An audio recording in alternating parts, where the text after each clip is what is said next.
What is up, party people? Like I said yesterday, gonna kind of stick to the same subjects. I wanted to kind of stay to this issue with the Hubble constant, universe, Big Bang type situation. Again, you know how it rolls here. It will eventually meander to something else. That's good. I don't mind that at all. Matter of fact, I enjoy that. Keeps it entertaining. So with that said, what is up, people? Get in the chat and say what's up. What's up, GPS? Barney, how you doing, sir? Good day, Alan. What's up, Kurt? Who else is here? What's up, Militant Manny? Robert. Amy in the house. What's up, Jose? And Larry. Yeah, that's right. Your new name is Larry, Lenny. If I got a shout out to the vegans every day, then I'm gonna call you Larry. I decided. What's up, Mav? And yes, everyone, save a horse, ride a cowboy. What's up, Simeon? Who else is there? Gently's channel. Glim, what's up, my friend? What's up, Skyfire? Daylight, Ohio, how you doing, sir? Crash, you are not getting the hat unless you have $200. And other than that, I have said my what's up to everybody. Put the link in the chat. I know Jose wanted to jump in and share something, so we'll see what's going on with that and go from there.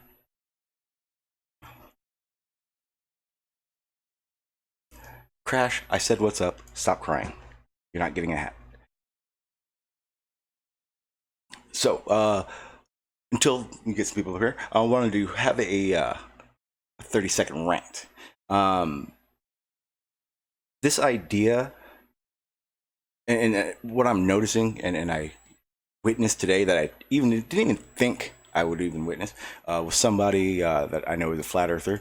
But the issue is I'm not sure if anyone's noticed, but a lot of this, hey, you're wrong, it's not a globe, evidence sources that are being shared, flat earthers understand that you're still using gravity. You're literally just flip-flopping, force or not, and having an issue with the name, I guess. One of the main things that I would say is that, okay, fine, let's not call it gravity anymore. Let's call it jibba-jibba. Doesn't matter what we call it. Things fall. Things fall at a constant rate. I mean, that's a little bit of evidence. These are a couple steps of evidence for gravity that can't be refuted. I don't care what you say. You're not going to tell me things don't fall. It's not the way it works. What's up, Jose? How you doing, sir? I do not hear ya. You are muted. There it is. Okay. All right. What's up, sir? How you doing? Yep. Good to be back. Yeah. It was just yeah. I liked yesterday. I liked it a lot. It was being on like one topic sucks sometimes. Like, you know what I mean? Like it kind of draws itself out or goes in circles. So I kind of like how it can meander. I don't care if it's open forever. Even if I have a title, it's always an open panel, always open topic. You know what I mean? You can't just pin it down like that.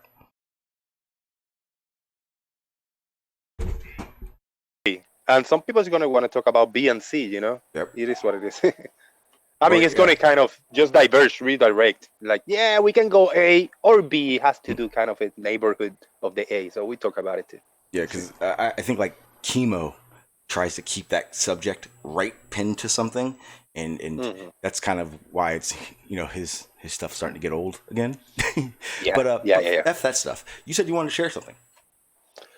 Yeah, yesterday I was researching just random stuff on the archives, older documents pre 50s. Is kind of what I like to do. You know, I know science changes because that's the whole idea. You know, the theories evolve and the knowledge we get with the technology and the tools, we just learn more every day. But back in the 40s, when Einstein proposed the fourth dimension the first time, there was a video about something, and then they kind of threw that in between, and they put some text from a book. I think this is from 1948, if I'm not mistaken, 40 something. And then it says Einstein. I'm going to paraphrase. He said, "We live in a three-dimensional world, which is." Which is what we experience, you know, is up and down, left and right. That's the three-dimensional world. But then I'm gonna propose there's a fourth dimension, and this fourth dimension is time, is sooner or later, you know. Three dimensions is up, down, left, and right, what we can physically do. But then the fourth dimension is sooner or later. And then in the next paragraph, he say, with this theory, I mean, we can go places, we can just adventure anywhere we want on Earth. Is like in our imaginations. Whatever we can think of, we can make it happen, create it. And that kind of resonated with me. I didn't read past that, and I didn't read or heard previous of that, but just it's not cherry picking, but it was like an 18 minutes video, and I kind of skip in between. And right where I skip the video, this is what was presented. And I said, like, man, it's like written by Einstein. The way I interpret it is the way flat earthers see it. When they see something proposed like that, they say, oh, I don't have to see any there. This is just the Narnia land that they all talk about. Behind the wardrobe, when you go inside the wardrobe and you open your eyes, you're in a new world and you can make whatever you want. I don't know, just interesting. I'm really gonna look into that document, try to find the actual, you know, books or readings or whatever, and try to get context out of it. What do you think about that? Well, yeah, you gotta. The way I see it is see, and that's kind of like where I'm kind of on the fence of it, of information wise, where flat earthers do change what they're reading, you know, basically to what they perceive it to be, or however it will make the globe look worse. The idea that that's wrong is wrong, because that's what Einstein did. That's what Newton did. That's what all these scientists have been doing from the beginning. And pretty much any like scientist that we all know about, that we all learn about, if you look back in the archives, like you're saying, most of the time those people were ostracized. They weren't part of the group, and you know what I mean. So it takes that imagination, almost that the urge to want to understand something or know why, to get to where we are today. You know what I mean? The only issue I would have is that, again, I don't blame all flat earthers for it, because I did it. Jose, you did it. The skirting around just to keep it, you know, on a defend your globe type status. It's almost now to the point where I'm going, man, it's very obvious that flat Earth doesn't have evidence, because all are talking about are these ideas of how the globe works and people refuting that. If they're not bringing observations, evidence, it starts turning me the wrong way, I guess. That's kind of why I'm quote unquote don't care so much if I have an argument right now. It's not part of, it's not going to happen. I completely understand that it's very unlikely I'm going to have a flat earther come on my panel and in his mind, no, I'm not going to say changed, but clearly looking for the answers is a better way of saying it. It's been a long time, and it pisses me off a lot. Almost to the point, like, I mean, shit, it pisses me off to the point where, I mean, you guys can see it. The past few streams, I'm looking into things that are obviously explained by the globe and questioning those things because I need the understanding of it. That's flat Earth. You're doing the same thing. The difference is that you're not willing to understand or learn what you're reading. You're trying to only refute it, and doesn't work. It literally shows whether or not the truth matters or your imagination matters more, and it's confusing almost. It's almost as confusing as Jason the Concaver.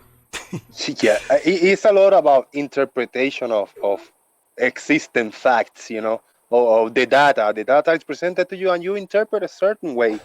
Now, if you are just hanging out in circles with flattered explanations and trying is the key, to find an alternative, which is like broken and all over the place, is pretty much non-existent, you're gonna not understand what the globe proposed as ideas, you know, as the theories, because you're looking at it from a side of trying to find holes, gaps, and discrepancies on it. But if you try to understand from the globe side, you're gonna understand. Like right now, maybe because of my English not being my first language, which I do pretty good, but realistically, for understanding some ideas proposed by the globe and theories, it takes me a lot longer to process. You know, try to find alternatives to string the sentences together and to put the thoughts out, interpret a certain way. I got to translate it in my brain.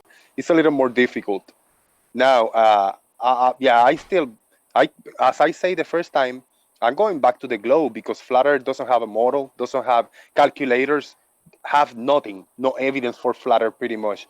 Now, my mind is open. I'm going to adopt the globe. I'm going to go back to the globe. But I'm questioning the globe. That's what I am still here, you know.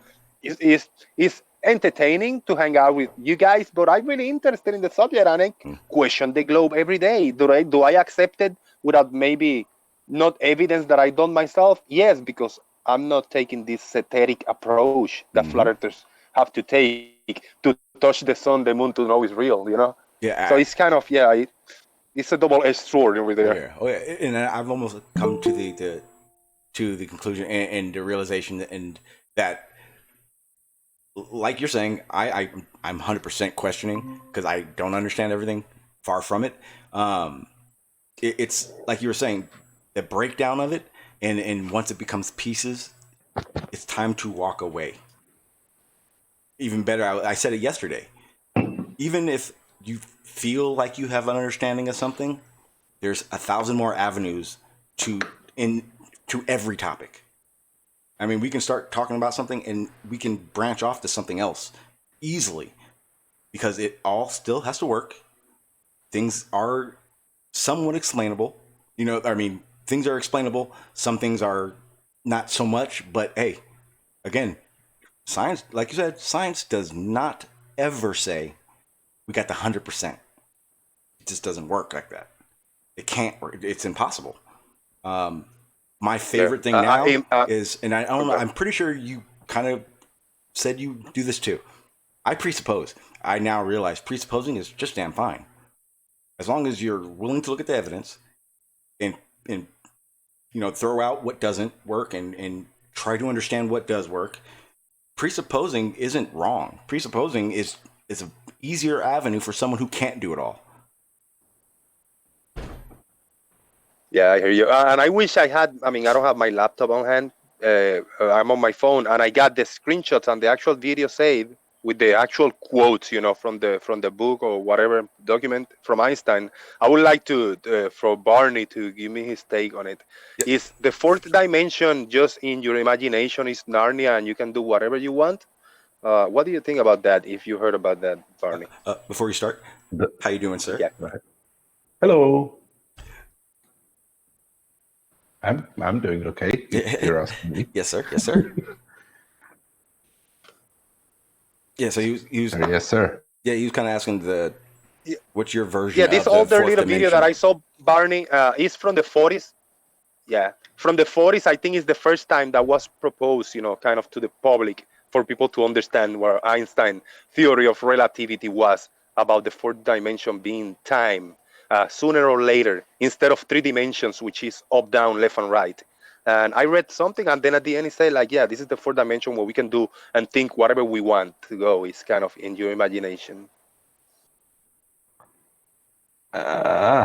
So the problem is that our brains don't work with reality, literally. They work with an approximation, which is Cartesian space plus linear time, right? That's how we perceive reality. That's how I perceive reality. That's how you perceive reality. Meter is always a meter. 90 degrees is always 90 degrees. Everything is flat mathematically. It is simply simpler to think that way, and we have evolved in a way that makes us be efficient, not necessarily be correct. What Einstein has shown that the whole concept of space and time is fundamentally wrong.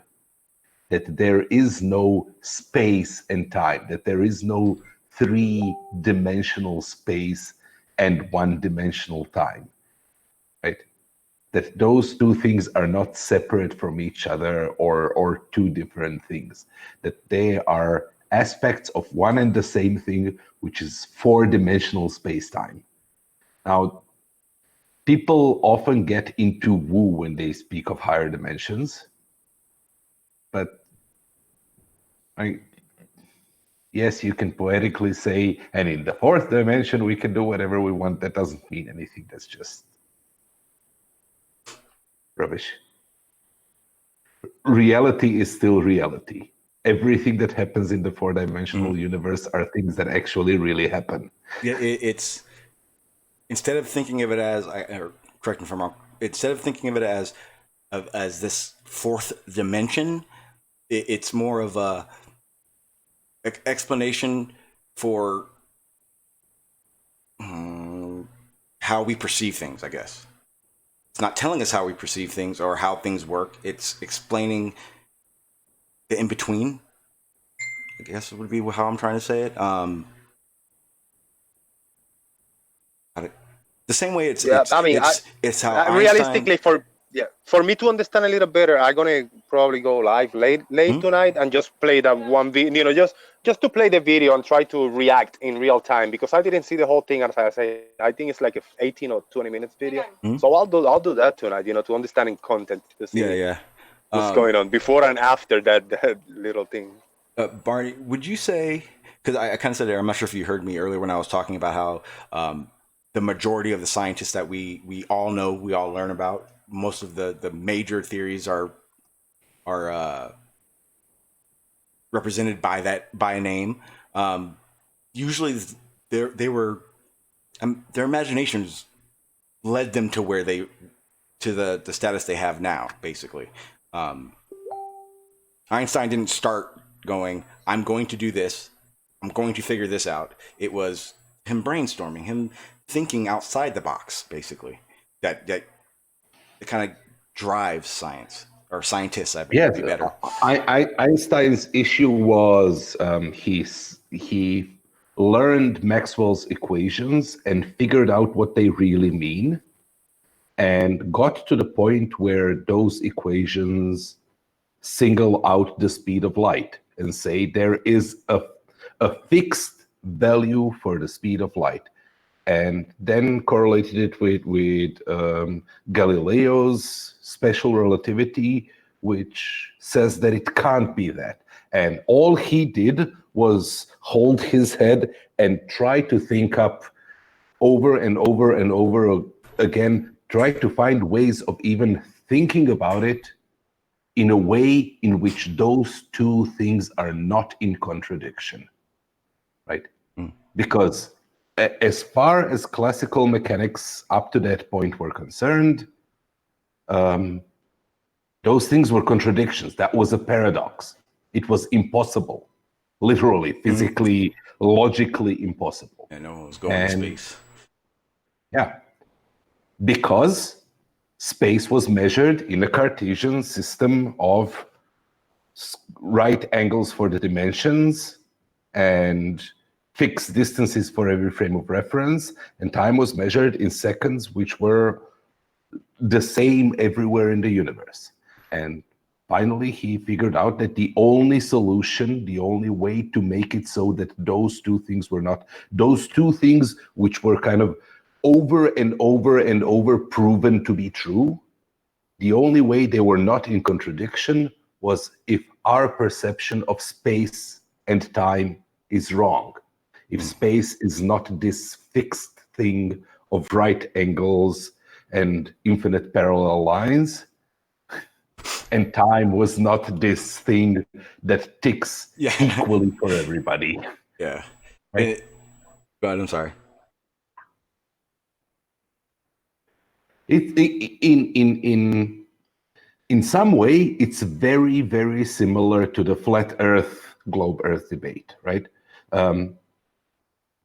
For everybody, if you look just very locally, if you look at your immediate surroundings and don't look up and don't look up to the horizon and don't look what's going on around you, just look at the ground around you, you live on a flat Earth, right?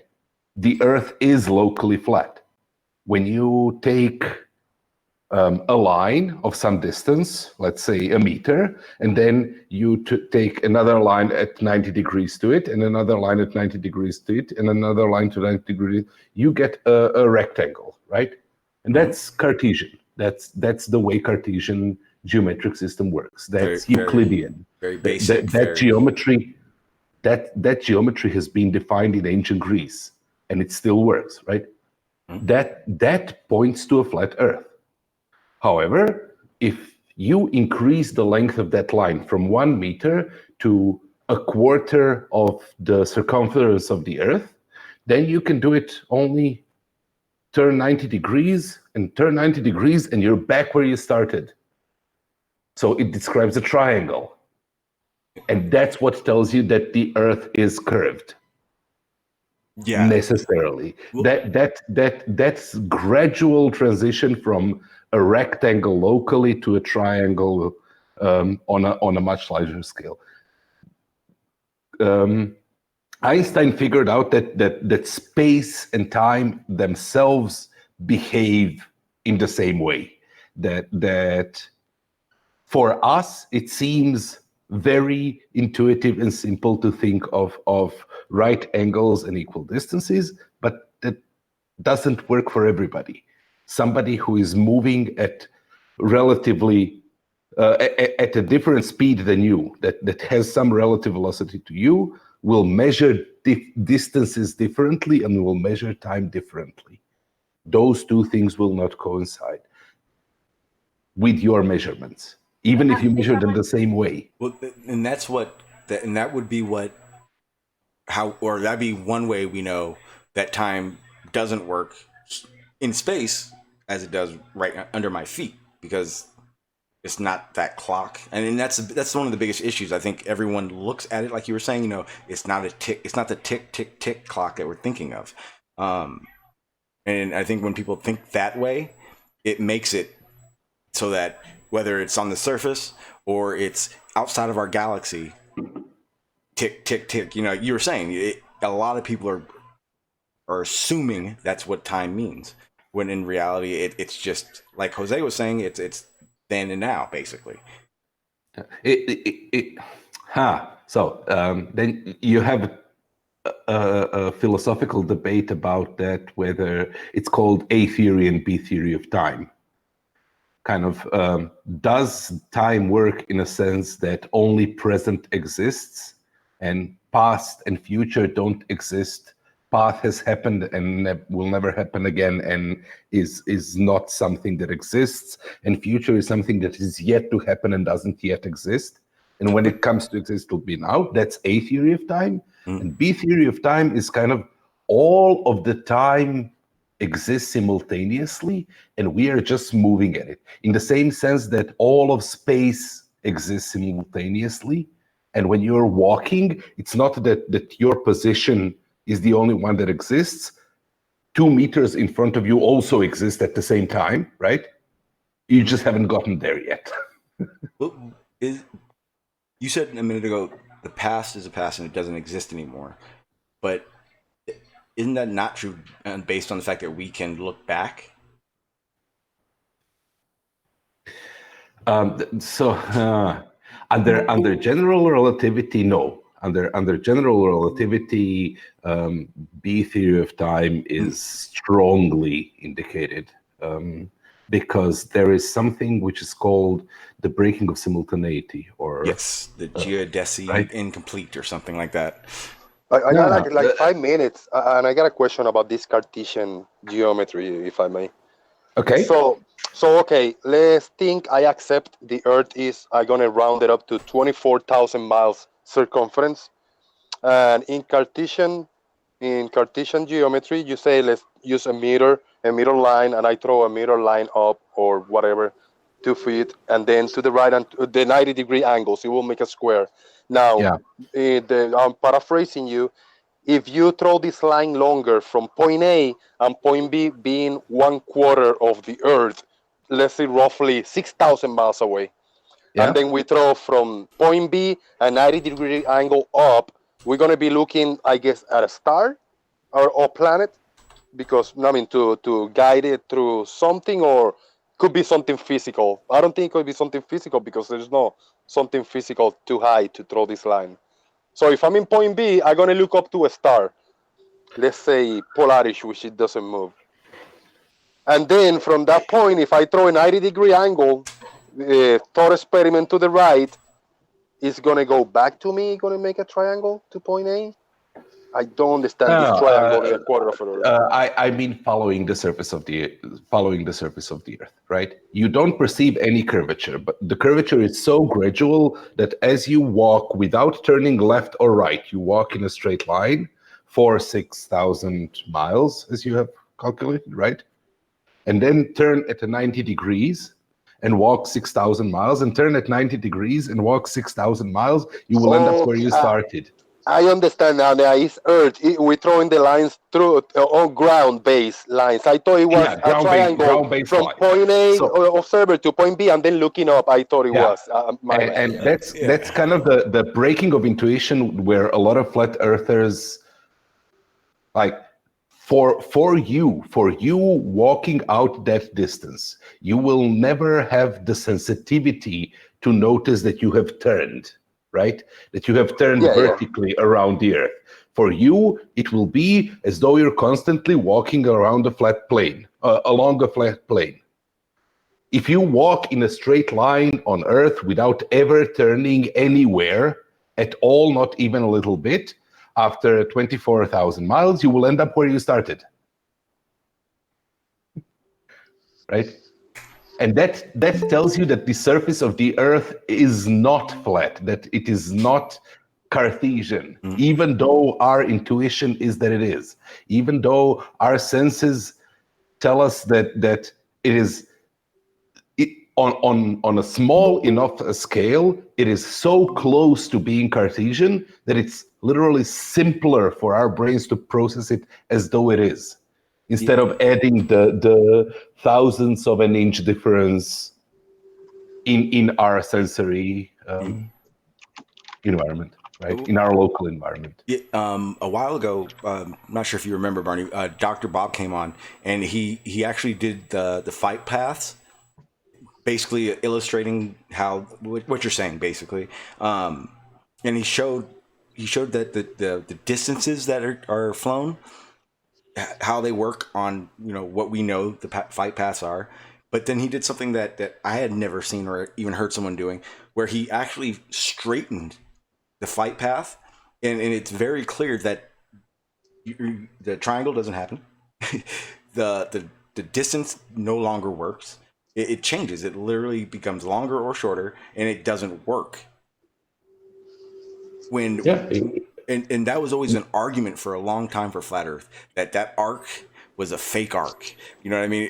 It wasn't real. It wasn't how they fly. And the realization is once you realize that a flight path, if you triangulate it and then do all the numbers, it works. If it works, Hey, I appreciate it. I gotta get out of here. I'll keep listening. Yeah. Thank you, guys. I'll talk to you tonight when you go live. Okay. Yeah, but it's the I guess it's kind of I can't say it's hard. Look, yeah.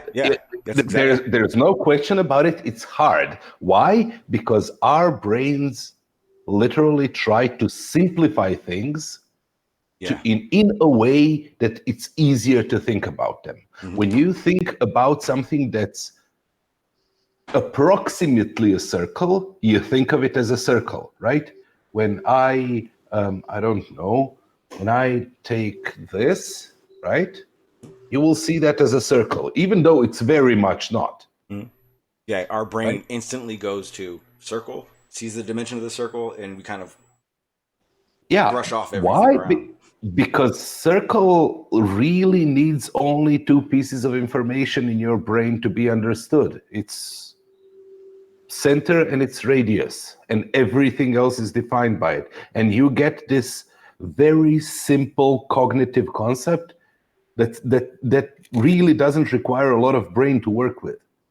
And it can fit mathematically into your reasoning so that you can deduce things about it. And everything that's approximately a circle, we treat it as a circle.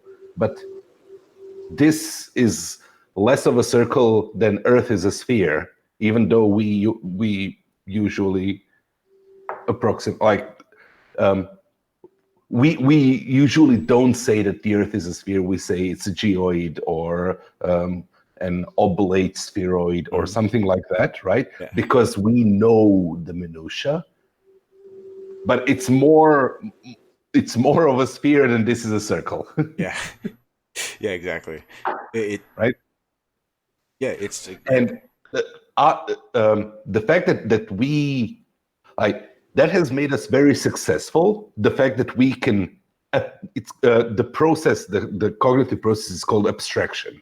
That we can turn real things into abstract things in our head and then work with those simple abstract things instead of thinking about the complexity of reality, right? Instead of thinking about every atom and every imperfection, and because that would take an immense amount of data and processing power, like memory storage and processing power in our brains.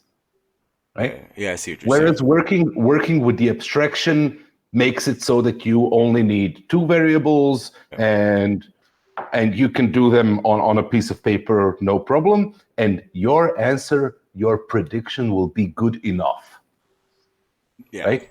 It will approximate reality close enough that you say, well, it'll be near this, it'll be so near that it doesn't matter that it's not exactly that.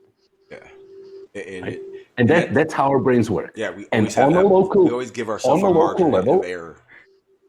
Right? On a local level, Earth is flat from that perspective. It is abstractly flat for every and each one of us in their immediate surrounding. Yes. The floor of the room that I'm standing on is flat, even though it's very much not. Yeah. It's less flat than the average shape of the Earth. And the table that I'm working on is flat. It's not. Like, even if you try to use it as a flat for tool making, it'll not be good enough. But for what I'm using it for, keeping papers on it and drawing and keeping a keyboard on it, it's flat. Those approximations mess with our brains. Yeah. And then the years of doing it that way. Yeah, so general theory of relativity. Einstein's theory says the same thing about space and time. Our local perception is such that it makes it easy to work with, for us to be able to locally predict what is going to happen without taking too much of our cognitive powers, right? So that you're not constantly blocked by trying to calculate the quantum forces between the atoms in deciding where you're going to take your next step. Yeah, right? yeah. You have to Hello. have an idea of how that Hello, works. Barney. What's up, Hello, sir? Shawn. How you doing, sir? Yeah, how are you? I'm doing Hi, real good. Khaled. Yeah. Hey, what's up? Hey, what's up, Chris? How you Hi, doing, Chris. sir? Been a while. I got Barney, Shawn Hawkins. What's it? Say again? I'm chatting with Shawn Hawkins on Ranty's channel, Oh. and he's saying you can't have a gas pressure gradient in a container. Barney, do you agree or disagree with him? I used to think that way. I disagree. You can Okay, have, good. well, you do have a pressure gradient in the container. It's just that, It's not the same. again, what I was just talking Mhm. about. If the container is small enough, the pressure, the gradient will be insignificant. It will be, right? yeah, I agree. So in that sense, I would say a can, a spray paint can, it if we're getting technical, has a gradient. If we're looking on it at the scale of our atmosphere, no, No, it doesn't. Yeah. You know, that's kind of how you have to look at it because Wait, the two scales are so different. you're saying the Earth's atmosphere doesn't have a gradient? No, I'm saying it does, and its scale cannot be compared to a can with its gradient. Right. So if we're saying the Earth's atmosphere in its gradient, and then we bring the spray can up, we're gonna go, that spray can doesn't have enough gradient to even consider a gradient compared to what our atmosphere does. That's kind of what Barney was saying, where our brain will instantly mush the gradient in the can in our atmosphere as if it would be working the same, but for any meaningful calculation, the gradient within the can will be completely insignificant. The difference between the bottom of the can and the top of the can will be so insignificant, will be so small as not to affect anything on that scale, right? Yeah. And I guess it can be frustrating. Trust me, because I get frustrated just with the fact that I think I know something one day, and then the next day Barney comes in here and he's like, "Gravity's not a force," and I'm like, "What?" But it's like, for instance, having that argument, Chris, is a good argument, because then you have an opportunity to understand that the scale of what you're talking about plays a insanely large factor in the discussion.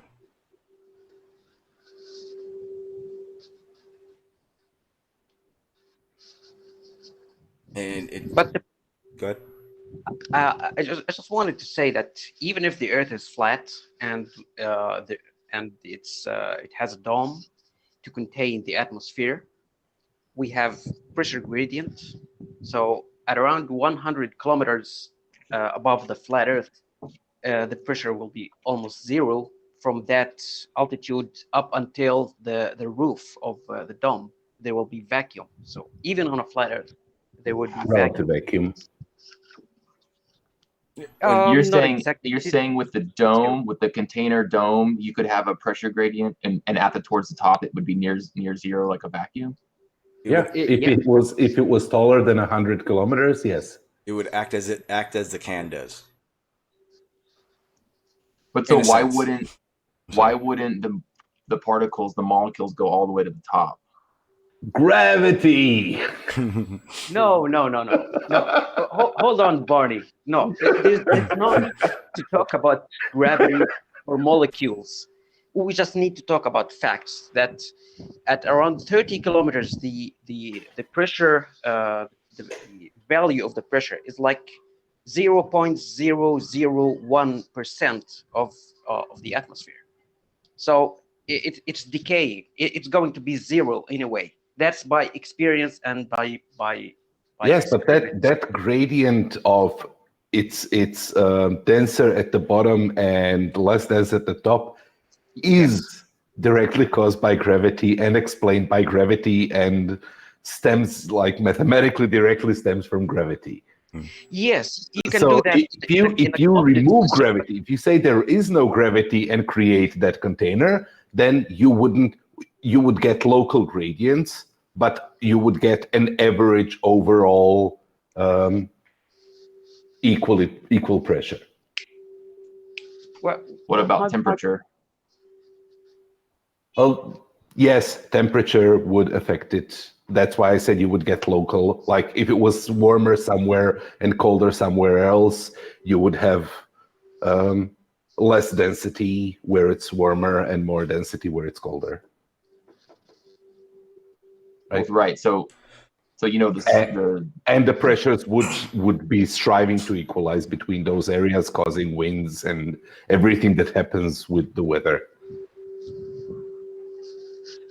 So my theory is that if it's flat and if there's a dome, and if gravity isn't a thing, the way we the way that science community says it's a thing, in other words, like Einsteinian or Newtonian, that temperature in and of itself is what is preventing those molecules from going higher than they go now, right? And we've talked about this before, but as you go higher, the temperature decreases significantly to not just 10s or 20s, but to the minus numbers around 100,000 feet or higher or whatever it is. And hang on. So before you start, because this is, I was actually just going over this, and it really opened my eyes to the fact that when you're talking about those tenths, the powers, the 10 power, like you're not talking about a negative number. You're talking about a smaller number than 0.0, basically, when you're going that way, or you're basically just counting up the zeros. It just, again, simplifying these astronomically large numbers. So when you're saying things like 10 to the negative whatever, it doesn't always depict a negative or a very tiny. And also there is a correlation between temperature and heat, which are not the same thing, and they don't go linearly down as you go up, and that whole model just doesn't work. Yeah, I think the temperature starts increasing after a certain altitude. Say again? The temperature starts increasing after a certain altitude, but it's at the stratosphere, between the stratosphere and the megasphere. What is that? No, that's where we are now. Basically, after the stratosphere, as how it works for us, it flips it. So it starts warmer or starts colder, and then increases in temperature as you rise in that atmospheric range. Right, but by that point, the molecules have become more dense due to the cold air, and they stop rising. So they're never going to hit that increased temperature layer again. They're just going to fall back down. No, they're as. Why would they fall down? The only molecules what's pulling them down? Huh? What's pulling them down? The temperature. The temperature is pulling them down.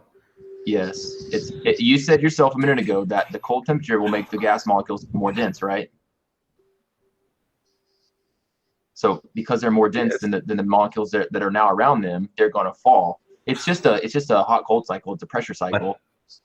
Okay, so that would be really cool if the pressure was dropping as we got up, but the density was increasing as we go up. But no, both the pressure and the density decrease as we go up. Right? Chris? I'm thinking about it. The air on top of Mount Everest is so not dense that we cannot breathe. Well, hot air rises, and cold air falls, correct? Yes. Wait, hang on. So as the hot air on the cold surface rises, molecules fall, and it goes up. as the temperature decreases. I can't listen to both of you at the same time. Go ahead, Chris. My bad. Okay. As the hot air on the surface rises, so all the gases come from the surface, right? 99% of all gases come from surface. As the hotter layer of the surface heats up the gas molecules, it excites the gas molecules. They rise, and as they rise and rise and rise, with a certain energy and entropy, if you will, they hit as a new layer as they go higher. That new layer is less dense, but it's less dense because it's colder up there. And once they hit a certain, things become more dense as they cool. No, right? but, So then Barney, they fall back. So no. then they fall back down. Hold on. There's It's a something cycle. we It need to depends. clarify. Depends on the Something we need to gas. clarify about the molecules. Okay. When the air temperature is increased, the same amount of molecules expand, or not, the distance between the molecules expands, so the volume of that air is larger, and so the density of the air is larger, and it goes up. It's not that the molecule itself is less weight. Yeah, that's true. Okay. But I don't think that was in contention at any point. So if you think about it, and I'm not, maybe I'm wrong, I don't know, but I think I'm right. If you think about it, it's a cycle. Hot air rises with increased temperature at the surface where it's the hottest, and then as the gas molecules rise, they'll naturally hit a point where they get colder, more dense, and then fall back down. But think of it this way, So, Chris. I don't know if that's that cycle definitely exists in the atmosphere. It's called convective currents. Right? Yeah, and it really depends on what molecule you're talking about. Like when you're saying it rises and then falls, if you want to use like the water molecules, in a sense, you could say that because, once, a certain density of these molecules gather and they freeze, then, that molecule may, but what I'm hearing is as if all of the atmosphere works that way, and it doesn't make sense. All gases will become more dense when they get cooler. Okay, but different gases, those things happen at different temperatures and different pressures. So water molecules are going to do something different than helium molecules are going to do at a certain altitude.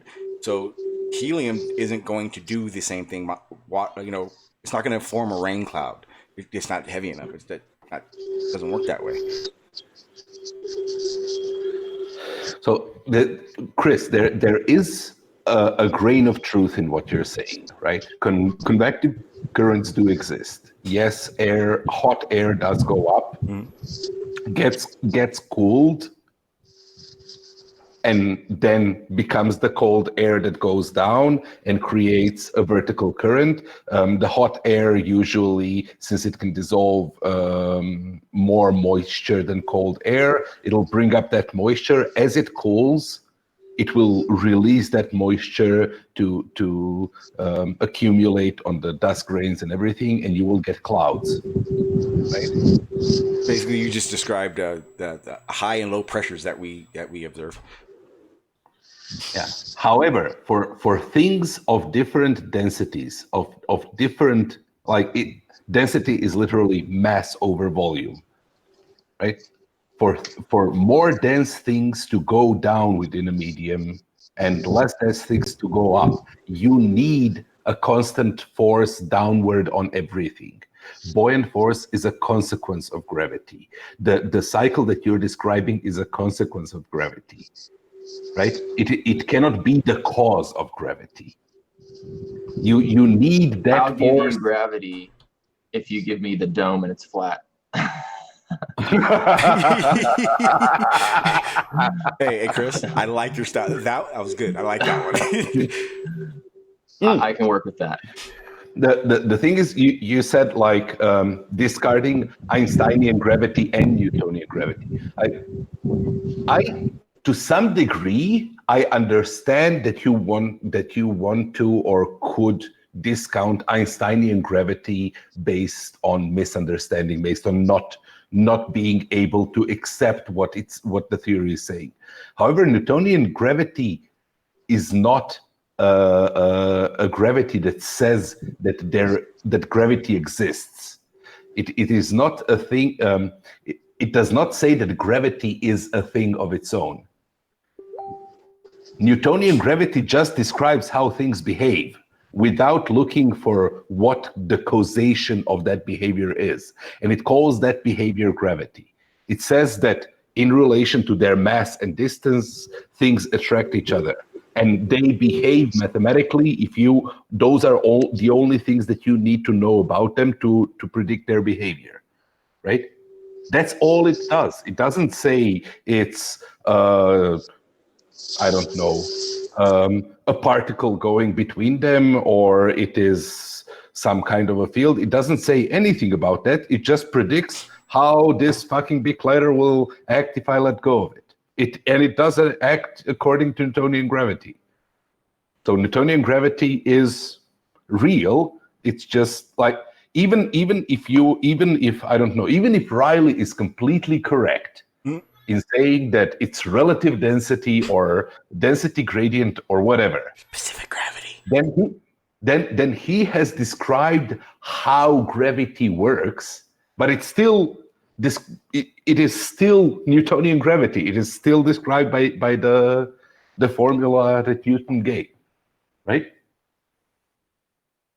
Do you understand what I'm saying? I mean, I understand. I still don't agree with it, but Then you don't understand. Yeah. well, no, I do understand. I mean, well, first of all, Newtonian gravity isn't real. Yes, it It's is. not- See, it's there been you go. it's been No, wait, debunked. whoa. Show me where it's been disproven and debunked. Well, that's because Einsteinian came along. No. Einstein came along and gave Show his me theory of where. relativity. Can you show me the source that provided you the information that said it was debunked and thrown out? Because again, I would love to see that. All right, give me a minute. I'll try and find the source for No, it. Chris, don't do it, man, because you're not going to find it. Well, I've seen it. I've seen it, Sean. So No, I you can't find can't it. see it. Okay, so I orbital can have mechanics. seen it. You when know they everything launch, I've seen. And so all when I they haven't seen. launch rockets, they don't use Newtonian. Newton's 3 laws of motions are not correct. You know that, right? No. So show me they're not correct then. I'm trying to. You told me not to. Well, because it's not possible. But if you think it is and you are convinced you have it, I would love to see it.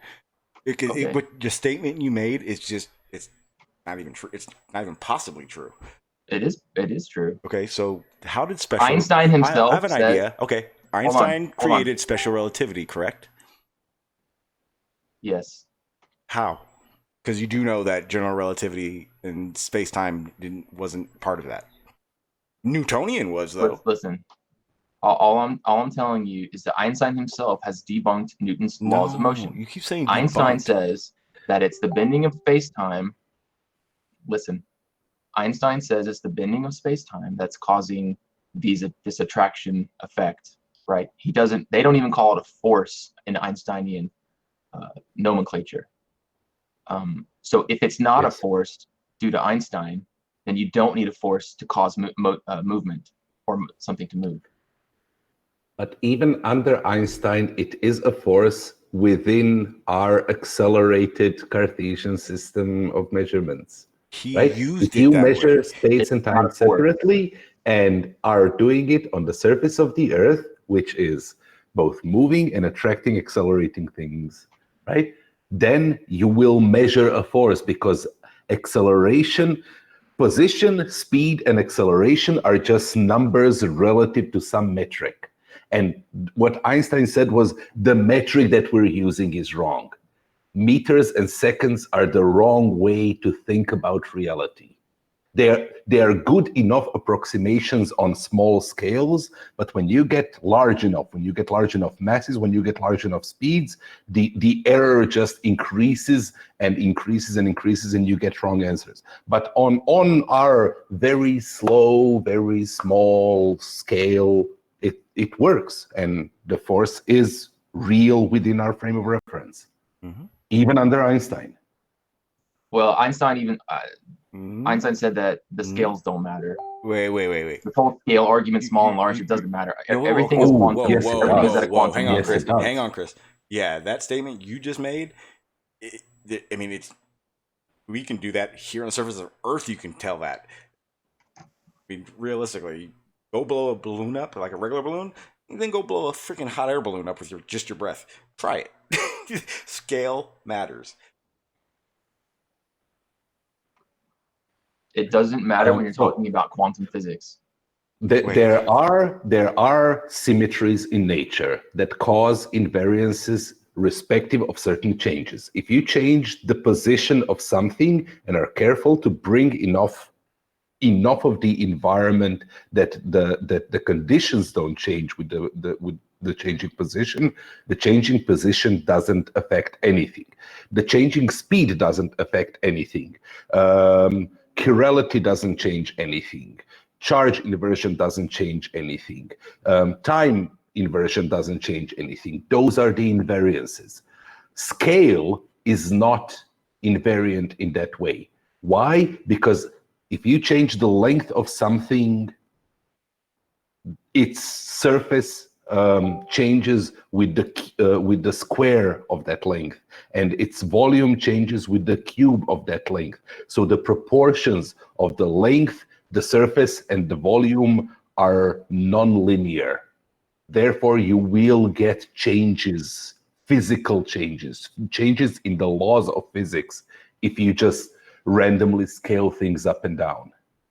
That's why we cannot simulate gravity on a tennis ball having the appropriate amount of atmosphere, because it doesn't scale the way that you want it to, right? It doesn't scale linearly.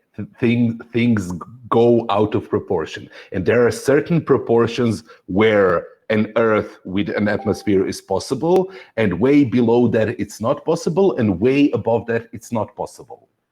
Because of scale variance, right? Because scale isn't a symmetry. Right, fair enough. Hey, Shawn, did you block Shawn Hawkins? No. Oh, he says he did. Is he here? I didn't block him. If someone else, No, I told him to come in earlier so I could have you all tell him he's wrong. Because he wouldn't.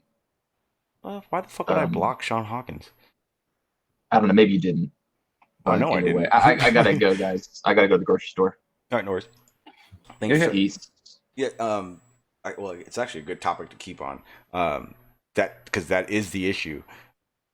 The scale of things. If you're not understanding that scale does matter, then there's no way you can tell. You can say Newton works here or Einstein debunked. Again, Einstein, and this goes to everyone who disbelieves in gravity, Einstein does not debunk Newtonian. Just understand something. Newtonian stops at a certain point because it can't work on that large of a scale. There was nothing for Einstein to debunk. Einstein didn't turn around and go, I'm going to start at the surface of the Earth and prove everything he did wrong. It's not how it works. It's not what he was trying to even do. Again, all these two men did is explain how things in reality work. It's not something made up. You can't pick something up. Barney, can you do the example, please?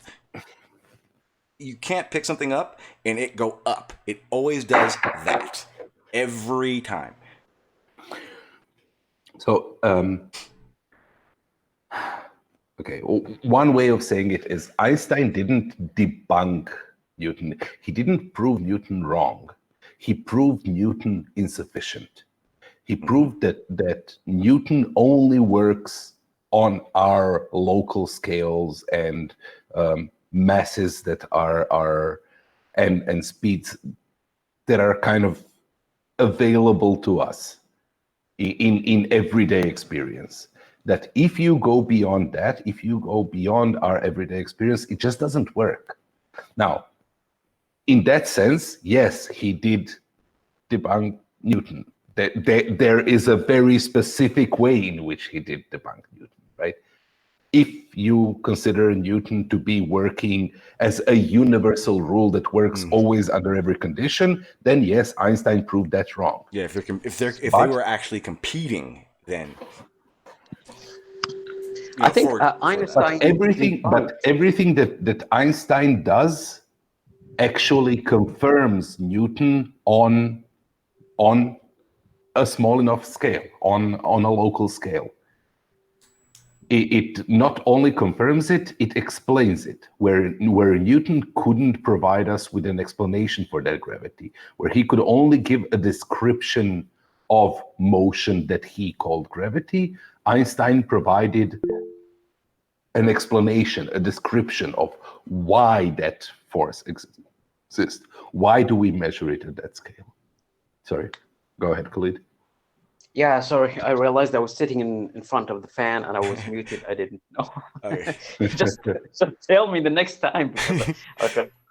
So I was saying that Einstein debunked the explanation, the vague explanation made by Newton. Newton says there's a force, attracting force between the masses, but he said no, it's not that. It's something else. It's the curvature of space-time. So the attraction force between masses does not exist. It's the masses just would like to go towards each other, and if we put a scale, a weighing scale in the middle, it will measure a force. But wait, in what you just said, but so when you said that, and I kind of just brainstormed off the bat, it was like it's Einstein wasn't saying it's, or he didn't look at it as a force. In my brain, he explained in detail what was being observed more, like in more detail. So I'm trying to think of a way to correlate. It's he has a different way of explaining what's happening. Yes. The observations are the same. Their observations are the same. Their explanations for what's happening in that explanation aren't the same. Aren't the same basis, I guess. How would you say that? Oh, let me try once more. Before Einstein, Cartesian systems and Euclidean geometry were considered the basis of reality, literally. And all the physics before Einstein, or most of the physics before Einstein, were done in such a way to describe how things move in a Cartesian system, in Euclidean geometry, in basic terms, basically. Where parallel lines are never touching, where if you turn by 90 degrees and then by 90 degrees and then by 90 degrees, you end up where you were, describing a rectangle, right? That's Cartesian. And that was considered to be the basis of reality. That was how we measured things, because that's how we think about them. And what Einstein has proven, that if you do that and give me the exact way that you measure distance, give me the exact methodology by which you determine what 1 meter is, and give it to me, and I'm moving at some speed relative to you, and do the same thing that you did, that my measurement of a meter and your measurement of a meter will never coincide. They will never be the same, right? There will be a difference between them. And if you tell me exactly how you measure a second, like the whole process of determining what a second is, and give it to me, and I'm moving at some speed relative to you, and measure the second in the way that you told me, that my second and your second will not be the same. So that Cartesian system that we were assuming is necessarily wrong, because two people cannot agree on what a meter is and what a second is. So what Einstein figured out is that there is a distance that you can measure, that you can come up with a methodology for measuring that distance, and give me that methodology, and regardless of how fast I am moving, and regardless of where I am in the universe, I will get the same value as you, right? And that will be identical for everybody in the universe, and we will all agree on that metric. And the basis of special theory of relativity and general theory of relativity is that measurement system is what corresponds to reality, because no matter who measures it, it will always come up the same. And the space and time are illusions which he described how they can be derived from that system, right? By his formulas. And that unit is space-time, is the space-time interval. And that metric of dimensions is four-dimensional space-time. And while we are moving at nearly enough speeds and are at nearly enough location and are comparing our measurements will be close enough that we can call them equal under Cartesian systems. But as we move apart, as the speed increases, as gravity increases, as our position increases, the difference in our position increases, my space and your space will align less and less, and my time and your time will align less and less, and simultaneity will align less and less. Well, the things that happen at the same time for you will no longer happen at the same time for me. Right? I see. I'm starting to get it. Kind of. I have a good idea. He kind of figured out. He figured out that there is a deeper reality, that what we kind of on the surface naively call reality, and how we reason about space and time, assuming that space and time are real and uniform, everything, that is wrong, that there is something deeper than that, something underlying that, which is equal for everybody, which is unified for everybody, and can be translated into any frame of reference. You can, that system is so shared amongst everybody that no matter what your conditions are and what my conditions are, you can go to that system and then calculate from that to me, and from me back to you through using space-time measurements. And that makes everything relative to something else, with the absolute frame of reference being space-time, right? That's why it's general relativity. Because everything is relative. Everything that we would consider real and manifest and actual is relative. So, I don't like relativity. So in a sense, the term relativity needs to be defined clearly, in a sense, because you could take that in different ways. What's up, Glim? How you doing, sir? So what people kind of wrongly assume whenever I talk about this is that if you can go from any frame of reference to any frame of reference, there are infinitely many frame of references, therefore anything is possible. No, there is still only one reality. There is still an absolute frame of reference, which is the space-time itself. Yeah, it's in which the distances are absolute. They're in space-time intervals. Yeah. Right? Yeah, it's our perception that changes. I said the wrong word. Yes. No. You said the right word. Okay. It is our perception that changes with speed. Okay. Right? Okay. Yeah. That's because I see exactly what you're saying. In the same guidelines of reality is reality regardless of your truth. It's basically what it is. Yeah, and again, it is the very same mindfuck that happens with flat Earth and round Earth. When you think about things that are moving at relativistic speeds or that are in strong, it is equivalent to a flat earther thinking about somebody in Australia being upside down. Yeah, right? Exactly. Yeah. If you fail to adapt your frame of reference, then yes, relative to you, you are standing vertically up, and somebody that's antipodally on the surface of Earth is standing vertically up in the exact opposite direction.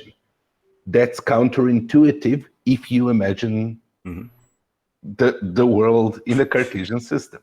Yeah. But on the other hand, for the surface of the Earth, we have known this so long that we are not using Cartesian coordinates to describe the surface of the Earth. We are not using meters or kilometers of longitude and latitude. We're using degrees because those are circles, Yeah. right? We're using a radial coordinate system. Essentially, everything about how your car does the distance and all that stuff is based on that. Doesn't make sense. It's almost kind of like saying like Chemo when he does his atmosphere thing. It's kind of like going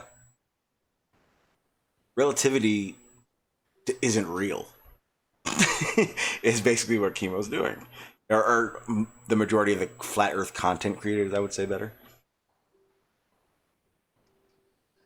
Yeah. Yeah, I'd be more interested in talking about the roots of space-time. And I know you've just given it a perfect overview, and I do agree with everything you just said there, Barney. But the root of it, I think, is actually stemmed in the Michelson-Morley experiment. Where... How so? Okay, where...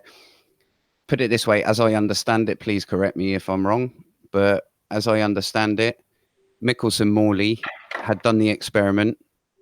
It had appeared that there was zero velocity of the Earth detected. It went against the belief in ether and the Earth was spinning. And Lorentz wanted to keep the ether, and he had his own Lorentz ether theory based on the theory of electrons. And he was the person who come up with time dilation and length contraction in order to rescue ether from being deleted and removed. Now, go ahead. So, yeah, and then rather than them being adversaries, as in Lorentz and Einstein, they were best friends. And all it was is Einstein took Lorentz's mass of length contraction and time dilation and put it in Minkowski space-time or space, which created space-time. Yeah.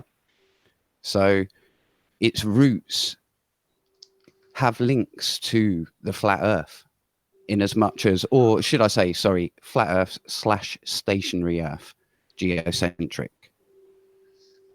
I wouldn't say that any of them required in anything they did either a flat Earth or a geostationary Earth. Not required. However, it can be seen from a relativistic point of view. Yes.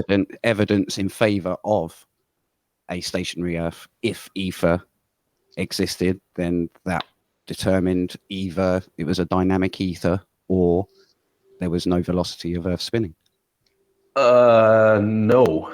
So that's actually a thing that Lorentz conclusively proved, that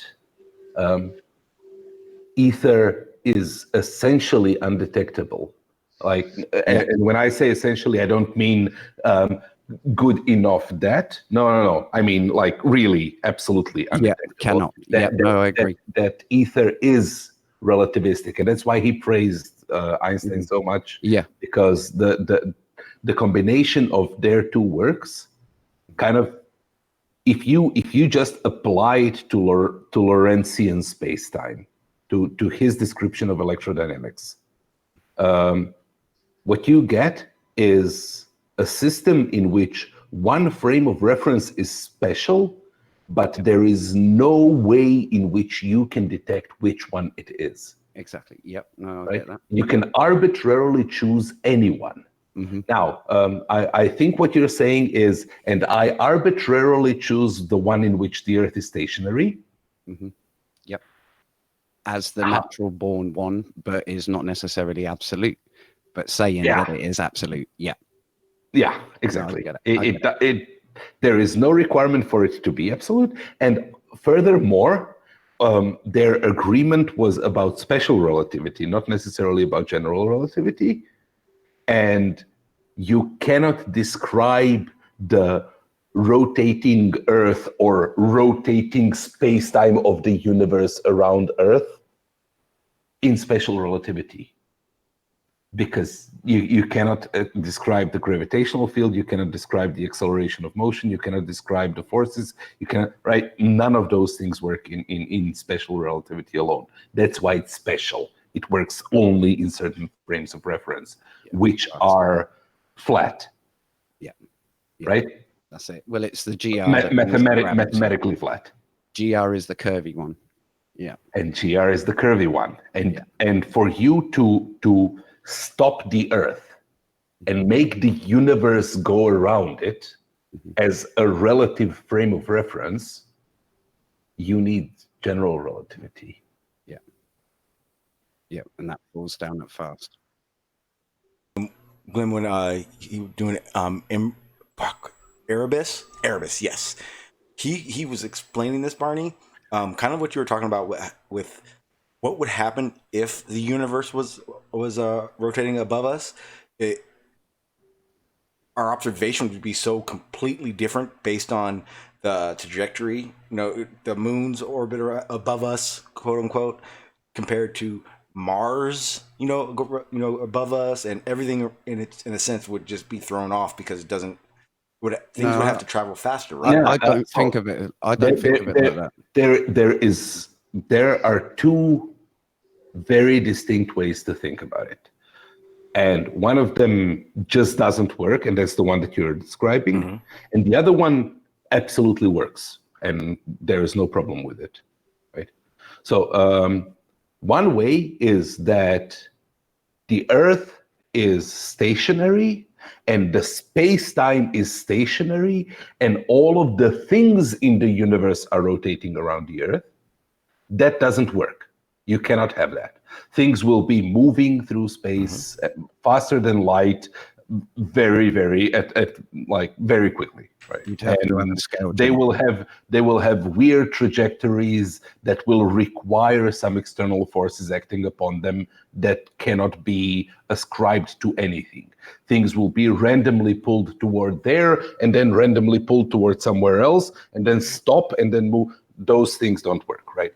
But if you say the Earth is still and the fabric of space-time is swirling around it, carrying everything else with them, right? So that those things are stationary towards space-time or are moving according to the laws of gravity within that space-time at subrelativistic speeds. That's a model that absolutely works. That is part of general relativity, right? You can do that. You can calculate everything from that system to our system. There is no real difference between having a spinning Earth spinning through space-time or having a stationary Earth and space-time spinning around it in the opposite direction. There is literally no mathematical difference between those two systems. Can I follow up with an actual quote from Einstein himself, from good old Bert, in the Evolution of Physics, from early concepts to relativity and quanta? So, quotation: "The struggle so violent in the early days of science between the views of Ptolemy and Copernicus would be quite meaningless. Either coordinate system could be used with equal justification. The two sentences, the sun is at rest and the earth moves, and the sun moves and the earth is at rest, would simply mean two different conventions concerning two different coordinate systems." Precisely. Yeah. That's exactly everything that I've been trying to say all evening. that is relativity. That is the core. That is relativity. Mm-hmm. That is the heart of it. You pick, you choose. However, can I throw a spanner in the work for you, Barney? Go ahead. Because put it this way, I will say in the mean average of the crowd, you are well above average on knowledge wise. Okay, so just in my experience, I worship the big lighter. Yeah. Go ahead. Just keep it in your hand when I'm around because I might walk out with it in my pocket. But anyway, so going back to Einstein's not I've got spares. the backups. The backups. You've been down to Tobacco Row, haven't you, down in Belgium or something? That's like super intelligence. That's like next level tabs numbers. Anyway, so getting back to space-time. So there are violations of relativity, though. We have to admit. In the cases of fast-moving things at the edge of the galaxy that we can't explain, rotating galaxy curves we can't explain. But essentially, the space-time, I want to ask you a question. And what we're saying with relativity, and I call myself a Mach-Earther in dedication of Ernst Mach, who was, I believe, the original foundation of the idea of relativity, let's say the concept of relativity. But put it this way, can the cosmological microwave background be seen as an absolute preferred frame of reference for everyone? No. How so? Because any frame of reference can be seen as an absolute preferred frame of reference for anything. However, that is the source. That is the oldest frame of reference. Is that not? But it's not. If you're moving, so if you're somewhere else, for coordinates, yes. If you're somewhere else, the CMB will be different from you. So CMB, literally, your CMB, your gleam's CMB is focused on your eyes. Mm-hmm. The center of the universe, according to CMB, is your eyes. Yeah, the center of reference frame. Yeah. Yeah, and mine is shifted from yours and tilted. No, right? Gotcha. And if you're moving at a certain velocity, then you will have a different CMB. And therefore, you cannot say that there is one absolute CMB frame of reference that can be absolute for everybody, because everybody has their own. I'm more thinking on a net universe thing rather than a nested lots of individual reference frames within. But that's the whole point. There is no net universe CMB. Net universe CMB is the universe. Is the background radiation left yes, over? But they say left over from the Big Bang. Yes, which is everywhere. It isn't a coordinate system. It uniformly fills out all of space. Which, in my eyes, creates an absolute frame.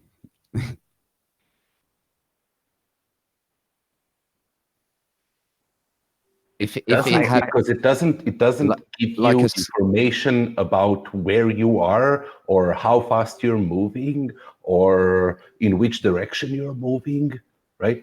Let's say it's the scalar coordinate system, the background field, basically. If you can imagine, if you can pretend that it's not in bits and drabs, it's in perfect cubes. It's not. I know it's not. I know it's not on so many levels. I know it's not, but there is the axis of evil problem. There is a pattern in it. It is not. It is not absolutely uniform. Yes. Yeah. Exactly. Well, that's the thing. That's the thing. So there has to be a source. I got a question because I know that maybe the audience also don't understand something about the microwave background, and then you can proceed, okay? Go ahead. Okay, so you say the microwave background is because of the first Big Bang. And if I'm standing next to a bomb and this bomb explodes and I fly away, and while I'm flying away, I look around me, I will see concentration of materials flying away from a central point, that where the bomb was. And when I look opposite to the bomb, I see nothing, or I see very much less materials flying. It's like the crepuscular rays of the sun. That's what I suppose I would see if I looked at the direction of that bomb. So what I imagine that the microwave background should be concentrated in one side, and that where the Big Bang happened. That's Okay, my so understanding. so that's a misconception of the Big Bang. The Big Bang did not happen at one spatial point and then expand into space in all directions, right? It's not that there was empty space and then at one point in that empty space an explosion happened that went in all directions. There was no space. The space itself was created, as far as we know, in the Big Bang. So for every coordinate in the universe that exists now, which might be infinite, right? Every coordinate was at the same place, but every coordinate, not everything, not every particle, not every piece of energy, but every coordinate. So the thing that's expanding is space-time itself. There is no outside of the universe that the universe is expanding into.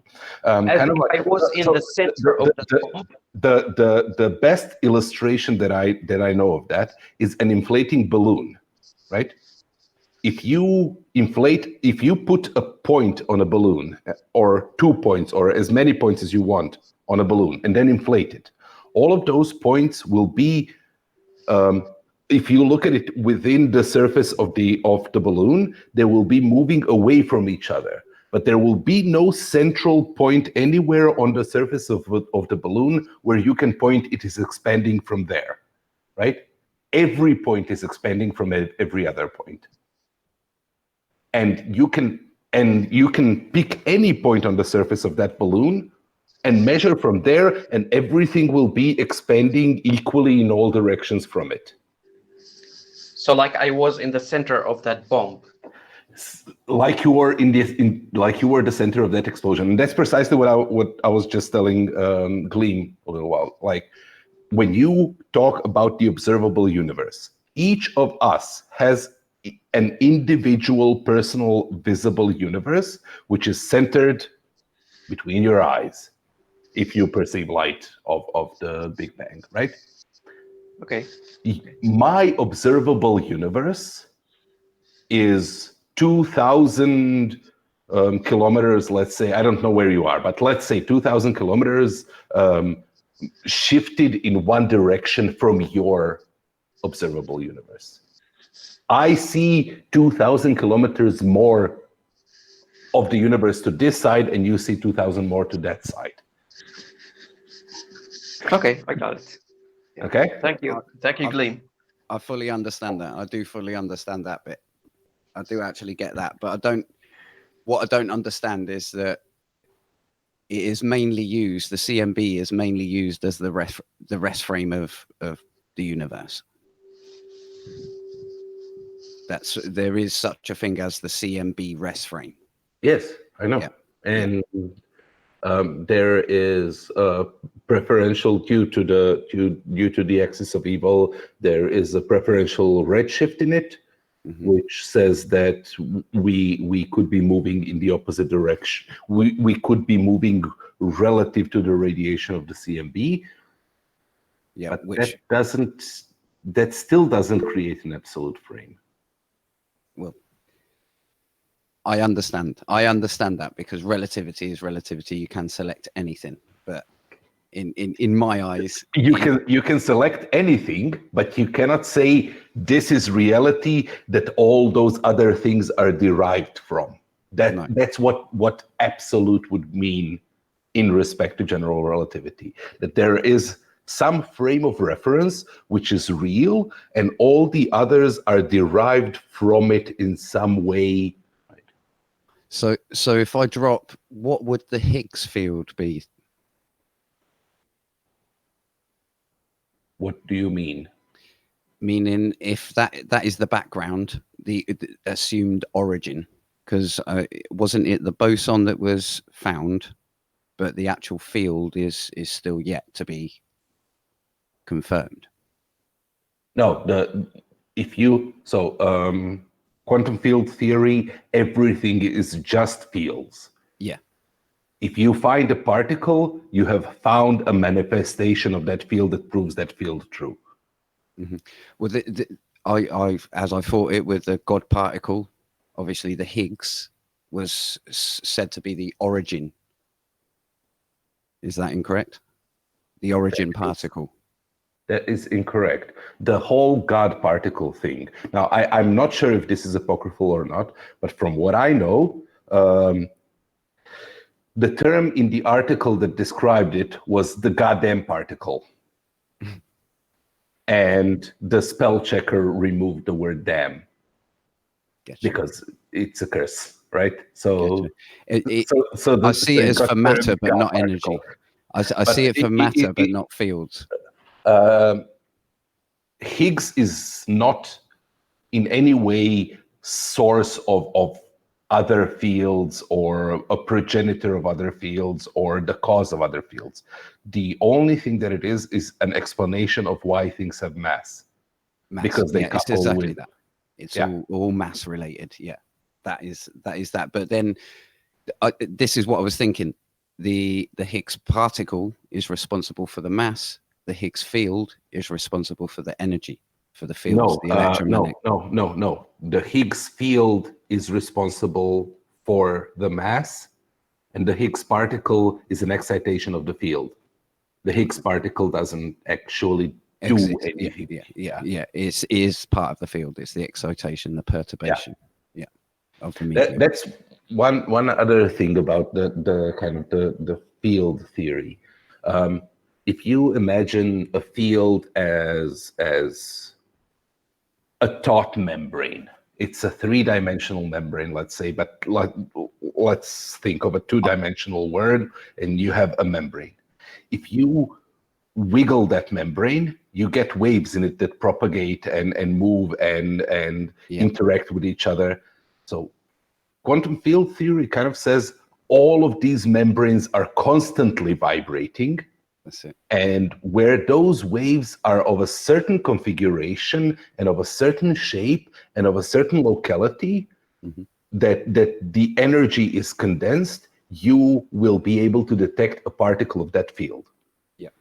However, that is a relativistic explanation in itself, because if you're moving at a certain speed relative to that field, you might not detect that particle because its wave will no longer conform to the required density or the required position, or right? Yep. And that's where you get things like, and on average, all those fields cancel it. All those vibrations in a field cancel each other out. The positive and the negative are on average always zero, except for the Higgs field. So you have Hawking's radiation. If you have a black hole which will swallow everything that's going into it from this side, right? Then it will swallow all those vibrations that go into it from this side. So the vibrations that are on this side will no longer get completely canceled out. And you will be able to detect those vibrations and say, well, look, if I stand far enough away from that black hole, I can detect the excitations of that field as Hawking radiation, as particles going away from the black hole in all directions. But from Hawkins, how Hawking came up with it, how he discovered it, how he figured out what's going to happen, is literally considering waves going in all directions at the same time, and then you just block waves from one direction and see what's left, right? But wasn't there a argument with Susskind where he basically said all matter was annihilated as soon as it went in there, and the argument with Susskind was no, it wasn't annihilated, it was transferred or so the black hole war was about the conservation of information, because in physics, it is necessary that the information is conserved, because if the information is conserved, you no longer have the conservation laws. You no longer have conservation of energy. You no longer have conservation of charge, of momentum, of, right? All One of those breaks down things all. that are kind of the basics of physics. If you don't have conservation of information, you lose all of those. And black holes in themselves have the charge of all the particles that fell in them, have the baryon value of all the particles that fell in them, have the spin, the torque, the moment, the rotational momentum of all the particles that fell in them, and it all works out. But if you have this random radiation, and that radiation is weird in so many ways, then you would lose that information, and charge would no longer be preserved, and spin would no longer be preserved, and you would lose like huge swaths of common sense everyday physics, like not quantum physics. It's not that it's an edge problem. It's physics wouldn't work. So when Hawking discovered it, he said, well, I'm sorry, but from what I can see, information is necessarily lost in this process. And Susskind said, sorry, mate, no, that's not possible. That cannot possibly be so. And Hawking finally figured out how it's not so, and where the information is being conserved, and how the information is then necessarily carried away by the Hawking radiation. It's not as if it can't hide it, though. Come on. What? It's not as if it can't hide it all. It's that big. As in black hole, it's that big that it's not as if it can't hide all the matter inside it anyway. Yeah, and all the information inside it, let's say. Black holes don't have to be big. Yeah. No. I'm just saying it's not as if it needs to have a volume, basically, of contents of how much has been going in and out of it. But it does. That's the whole point of that's the... it. That's what I'm saying. Okay. Yeah. It fits. Put it that way. Ultimately, yes. There doesn't need to be an excess.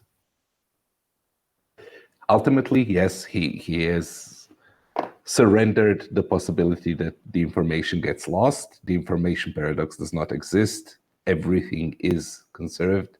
Information is not lost. Susskind was right. So then when we get on to, I mean, one thing that really, really, really gets me is the medium of space, where there was an ether, which was something that filled it. I mean, many scientists like Georges Lemaitre, he originally said that space was a fluid type, and then physicists have come up with the superfluid vacuum theory, which is space as helium-4 and just an actual liquid, so treat it as an actual fluid dynamics. And that's what intrigues me, because obviously Einstein's theory, albeit it is a description of what would happen if there was a fluid there, there's no mention of the fluid. The fluid was removed. There needs not be a fluid anymore, put it that way. So, different conceptions of ether. If you're thinking about the ether the way that classical physicists thought about the ether, they thought about a particulate matter, a particulate fluid, the same as water or air. It's just that this was a special fluid.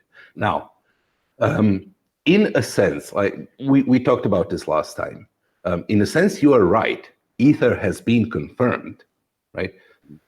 If you are willing to say that fields are ether, and that the quantum soup is the quantum foam is ether, and right, there is that the fabric of space-time itself is ether. However, that ether is non-particulate. It is not acting as a fluid. It does, how do I say that? It itself is relativistic.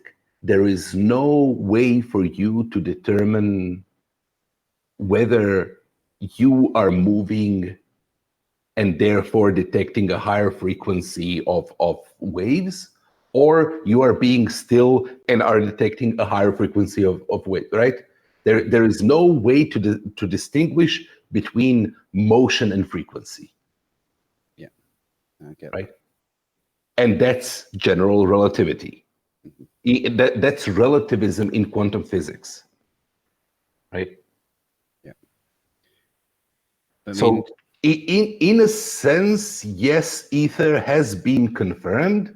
Nobody calls it ether because we know what its constituent parts are and how they interact, and they all have their names, and right, nobody even thinks about it as ether because the name ether was reserved for something else. attached for the light, the carrier of light, and then it switched with Yeah, luminiferous ether, the particulate fluid that whose waves transferred light.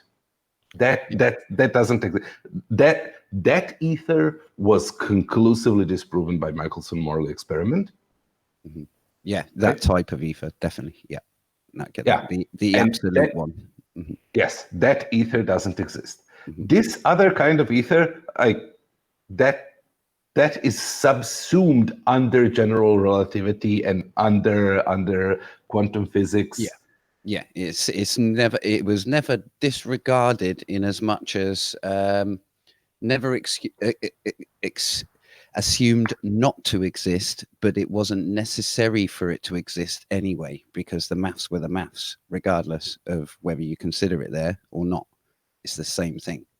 It's the same length contraction, basically, and time dilation. Yeah. Yeah. But, however, now I hate to sound like Pete Shea here and keep on going, well, it's interesting. Have you heard of the paper that came out November 2018 by Dr. Jamie Farnes from Oxford University? No. Tell me the name of the. I really don't know by heart. Okay.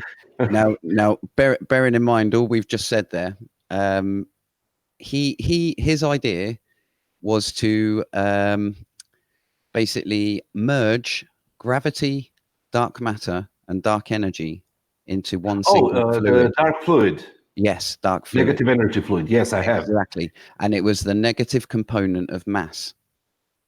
Now, what I find massively intriguing about that is we had the conversation last time about, I think gravity is strongly related to the electric field, albeit we had many disagreements, but I really intrigues me in as much as if you just look at the bare bones layman's look at the differences between gravity, the typical differences between gravity and electrostatics in the Coulomb's Newton's equation. They say obviously gravity is unidirectional, only goes one direction. It's a pull. However, you have to have the other component, which is dark energy, which is anti-gravity, basically, and then you have it's a far weaker force down on the scale of Earth, but then a far stronger force when it comes to big masses. Obviously, they're two different concepts in as much as one concentrates on mass, one concentrates on electric or charge, but energy. So, let's say one thing is that dark energy has nothing to do with mass at all. no, Its that was the net energy. proportionality. Its proportionality is directly proportional to volume. Mm-hmm. It was the amount that they had to extrapolate back to get a net zero, and that was the vacuum catastrophe. Basically, that was the reason why it had to exist. The 10 to the. Oh man, 120. you're mashing so many things together that The cosmological I don't know, but constant problem. I don't see them as even being parts of the same conversation. the cosmological constant problem and dark energy. See, So, I thought that was lambda. Lambda is the current model is lambda CDM. no, Lambda is dark energy is higher than lambda. If it was equal to lambda, well, depends on which value for lambda you ascribe. The value that Einstein originally ascribed to lambda and then called it his biggest blunder, or zero. disparaged it or threw it out afterwards, was the lambda was the lambda of a static universe, of a flat zero. universe, right? Zero. So it's neither expanding nor contracting. Right? What we now know is that lambda as a term is in there, and it's not static. It does not describe a static universe, and it is not a fixed value. It is an ever increasing value. Yeah. Right. So while the term for dark energy sits in the same place and performs the same function that it did in Einstein's equation originally, it is not the same term that he thought it was. If you know what I mean. I think so. I mean, I was always under the thing that the lambda CDM model is the modification of relativity to add dark matter and dark energy, lambda being the dark matter, CDM cold dark matter, lambda CDM. And it was like 67% dark energy, 27% dark matter. And one comes from the other though. That's how I see it.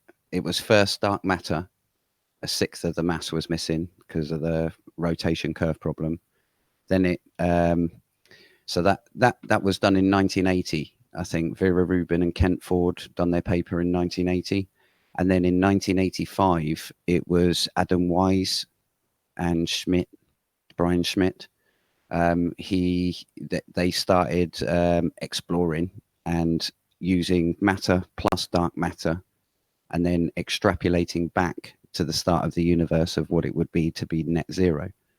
And then that's when they found, oh no, there's this massive mismatch called the vacuum catastrophe.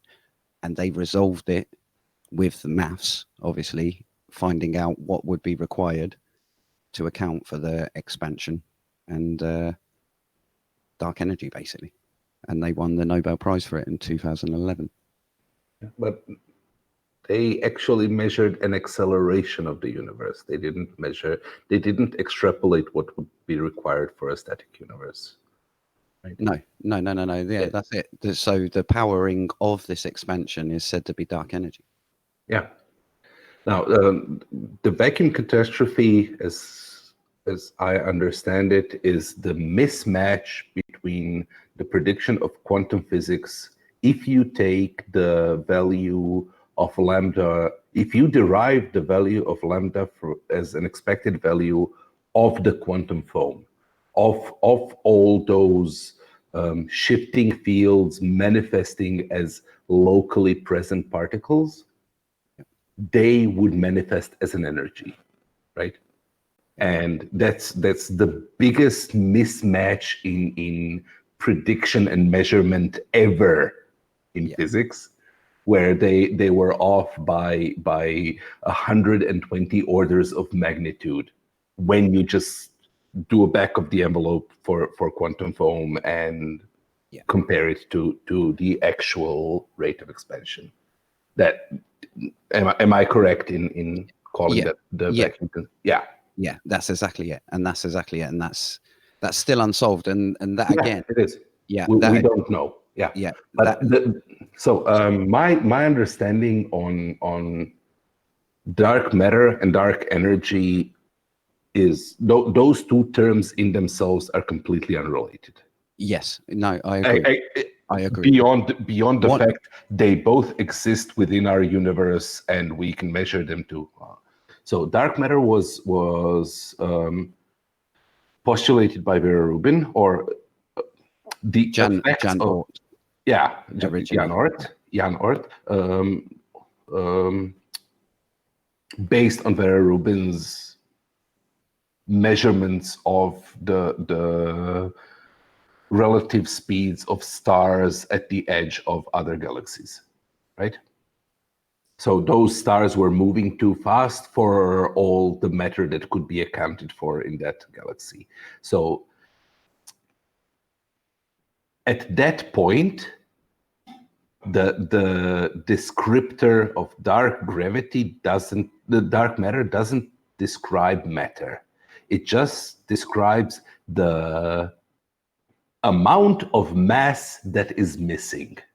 How much mass should be added to that galaxy for it to behave in that way, right?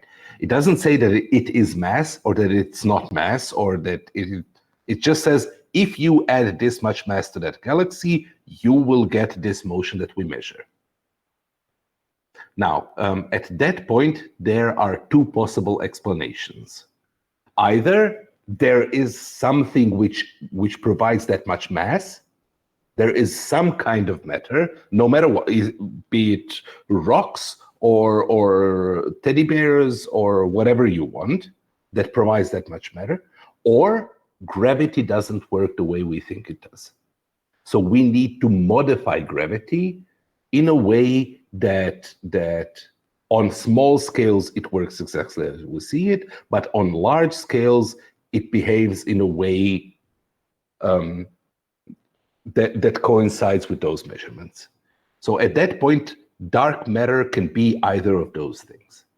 Now, the thing that's happened in between since the 50s and now, since Werner Rubin and Jan Oort and today, is that we have measured those rotations for many more galaxies.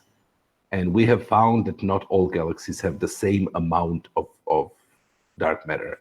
And furthermore, we have found places such as the famous Bullet Nebula, where the collisions of galaxies have separated dark matter from matter, so that matter is here, but the gravitational lensing is here. Yeah, see that.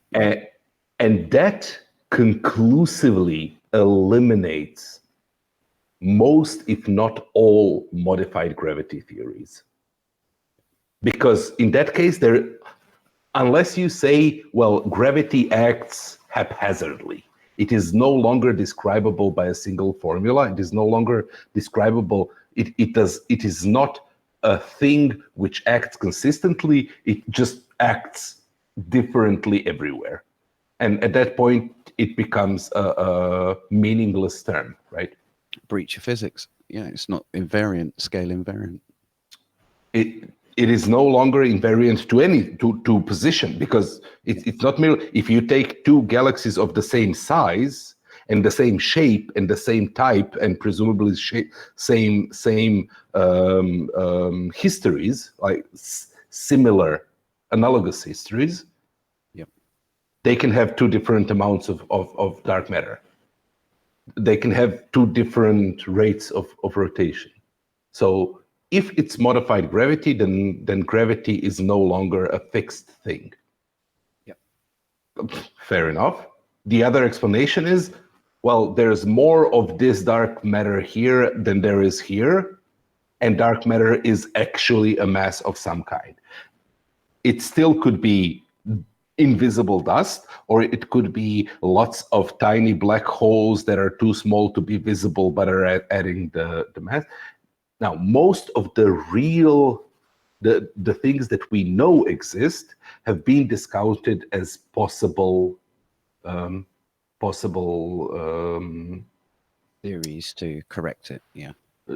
Yeah, possible kinds of matter that could actually be dark matter. Neutrinos were considered, and tiny black holes were considered, and machos, and WIMPs, and yeah, right, all of that good stuff. Most of those have been discounted. So all that remains after you discount everything else is an unknown kind of matter which has no other interaction except that it has mass.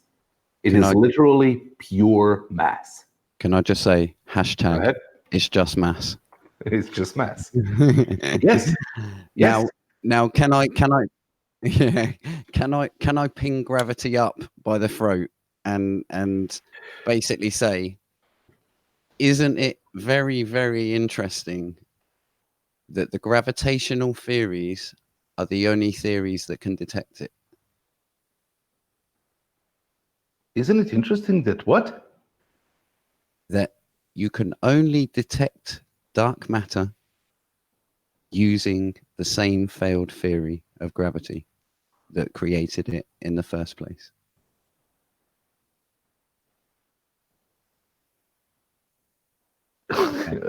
Okay, so That's a very loaded question that I don't know how to answer. we'll let me try and shrink it down in I will consider that a rhetorical question. I will try and guide it down one of the old PowerPoint if this then that. So Okay. so let's say yes, we've got gravity wrong. However, and when I say gravity wrong, I don't mean I'm not one of these guys. In the same way that Einstein proved Newton wrong. Exactly that. All it is a conceptual paradigm shift that will just sort it out very slightly in the Milky Way, let's say, and then it works everywhere that we else. know is true is still true. We just need to find out about things that we don't know. It's a scale thing. In my eyes, it's a scale thing, and that was the thing between I will say I am completely against the view when flat earthers go on the bandwagon of stop treating it as a force, and I do understand their point of view, because in today's actual concept is it's not a force. However, you can treat it as a force mathematically. No, it's not merely that you can. If you're working locally, if you're calculating the motion of things relative to you in your Cartesian metric system, then you necessarily have to. Yep. No, I agree. I agree that it can be used and it's stable and that is not knocked. Put it that way. I think that Riley does a very, very smart job of avoiding the follow-up question that always is put to him. Does Newton's laws fail then? And no, they don't. They don't. They work for what they're supposed to do. And that's precisely the point that I keep making of Newton doesn't say what it is. He calls what he is describing, he calls it gravity. That's a label for the observed regularity of motion. Exactly.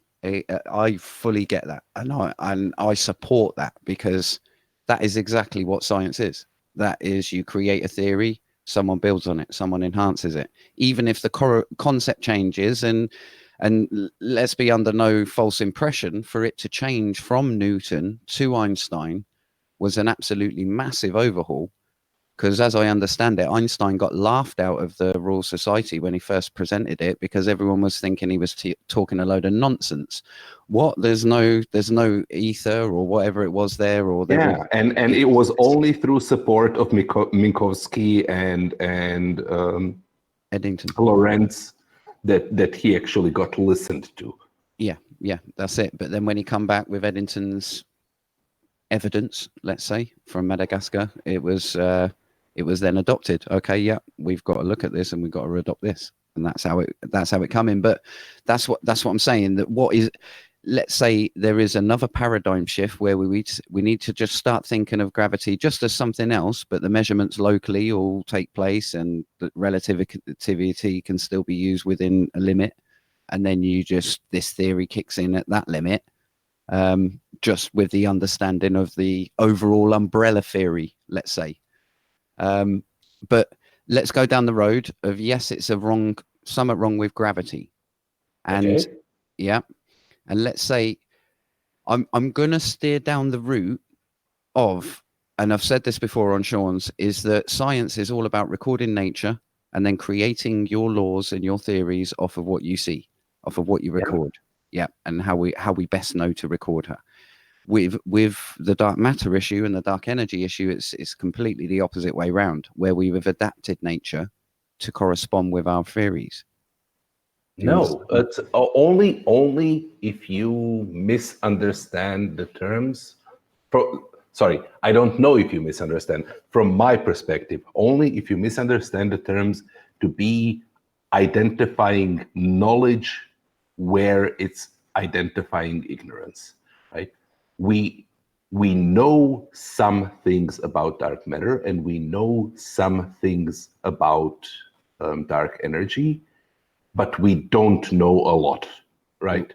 Well, my point is, we only in know. the same sense, again, in the same sense of Newton and Einstein, the things that are true within it will remain true. Right? I understand. I do understand. Everything else is open to exploration. But I was taking you down the avenue of, let's say that dark matter, because as I say, I presented it before, but entropic gravity by Eric Verlind, and there are other theories out there that have rid dark matter through maths, or that have you ever heard of a physicist called Stephen Roocroft? Nope. I think he's Amsterdam, but he's a CERN physicist. He was one of the lead inventors of the bubble chamber analysis. But regardless, anyway, he'd done a paper which he didn't formally publish. And it was a very short paper, but he analyzed the galaxy rotation from a charge point of view. And at the end of the document, it does specifically state this is in no means in connection with any electric universe. This is no means in any support of any other theories. It was just a test paper, so to say, to see what would happen if I just treated this as a net charge issue. And he says it appears that the actual numbers would work. Yeah. If you constrain your view, if you don't take everything into account, if you take a select few effects, it is easy to write up a theory of modified gravity. I know because I've done so. I've modeled a theory of gravity which completely does away with dark matter and dark energy, where gravity is a repulsive force between space-time and mass, and space-time is an ether-like medium, and basically the curvature of space-time acts as density of that medium, and the whole thing works. You get the inverse square law, you get proportionality with mass, you get the mass of dark matter. Basically, space-time itself becomes dark matter that is pushed out of galaxies and is pushing in upon them. And therefore, wherever we are mapping dark matter in our current models would basically be a hole, would be a diminishment of space-time, right? So there would be more space-time in between that would be pushing down upon that mass and causing all of those, like I can actually mathematically model it, and it does work. You can get the rotations of the galaxies, and at the same time you get the push away from of between the galaxies of that condensed space-time, right? So until, well, a necessary prediction of my model is that the jerk of the acceleration of the universe will be negative. It will be accelerating, but the acceleration will be ever diminishing. Which is not true. Which has been so. It hasn't been measured very exactly, but so far, as much as it has been measured, it is as close to 1 as possible. So, which is in line with dark energy being proportional to the volume, and mine says it isn't. And things like the bullet nebula and galaxies with different amounts of dark energy conclusively disprove it. So I have a model which works with all the things that I've plugged into it, but it fails in predictions on things that I haven't. right? Yeah. No, I fully get that. And that's So science. That is you- science. That is exactly it. You can write up a model. It is easy to write up a model. Easy. Yeah. It took me 3 years, but Yeah. it's relatively easy, and you can do it. Mhm. But the value of it only gets confirmed afterwards if it aligns with reality. If it doesn't align with reality, as Feynman said, like if you calculate predictions and the experiments show that your predictions are wrong, then your hypothesis is wrong. Yeah.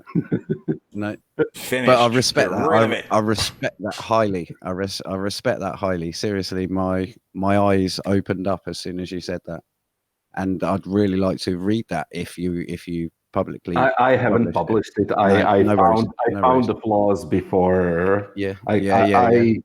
I somewhere on my drive I still have the simulations, but I found the flaws well before it was ready to be published in any form. I respect that though, because exactly that you've gone through the notion. Put it that way. You've gone through the proper hard labor work. I haven't at all. I'm nowhere saying, yeah, I've done that. Yeah, I know what it is, but I do respect someone who has, and you can hear it. You can hear it. You know what you're on about 100%. And that negative energy fluid model is very, very similar to what I had. Yeah, you unified it. You unified gravity and dark matter. So that's basically a theory of modified gravity that completely would disprove dark matter and dark energy as separate entities. They would just be effects of how gravity works. Unfortunately, yeah. And as I said, the dark fluid model looks suspiciously similar to what I had, and I haven't done the calculations. I've read the paper. I haven't done the calculations. I fear that it suffers from the same problems, that it works under very certain specific conditions. I've read articles saying people are skeptical. People in the industry are skeptical because they know of underlying problems with thinking of that, with the antimatter. And that's kind of the problem with all of these things, is that they have to work with all of reality. If you come up with a new model that works as well as general relativity, you've basically done nothing. No, you have just found another way to calculate the same thing. Two theories. That's another Feynman one, which I love, which is the two theories can calculate. Yeah, they're identical. Science, at that point, science has nothing to say about which one of them is right.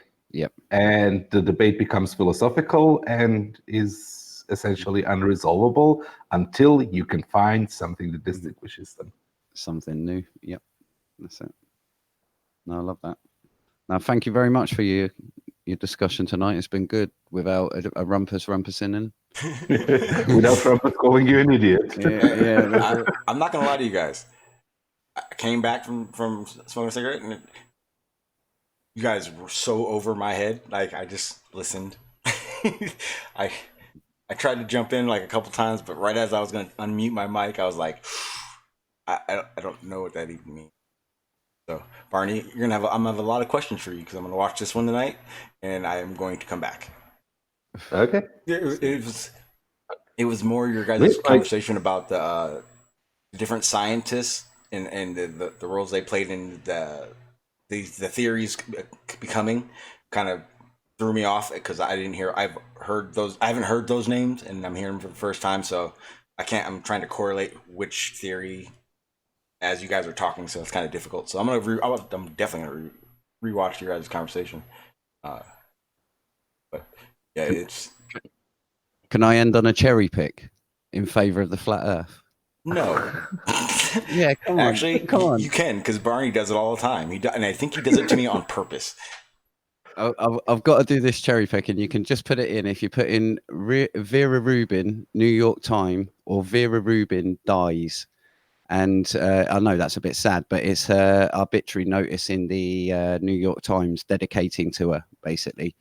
But she'd done a book.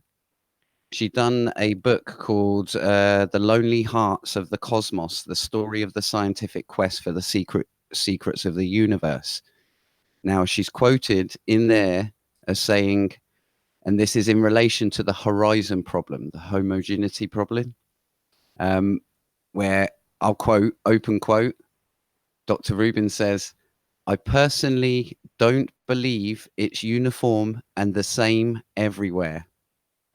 That's like saying the earth is flat. Yep. End quote. Yes.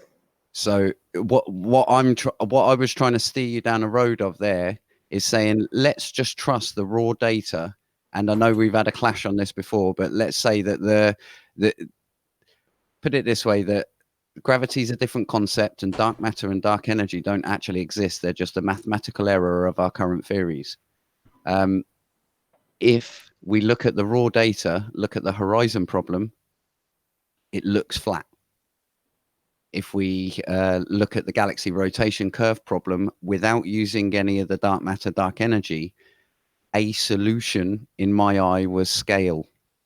So you could rescale the actual distance away from us, as well as the size of the matter itself, i.e. the redshift. There's something wrong with the redshift tool that we use, and draw it in nearer. And that would resolve the actual mass versus gravity required.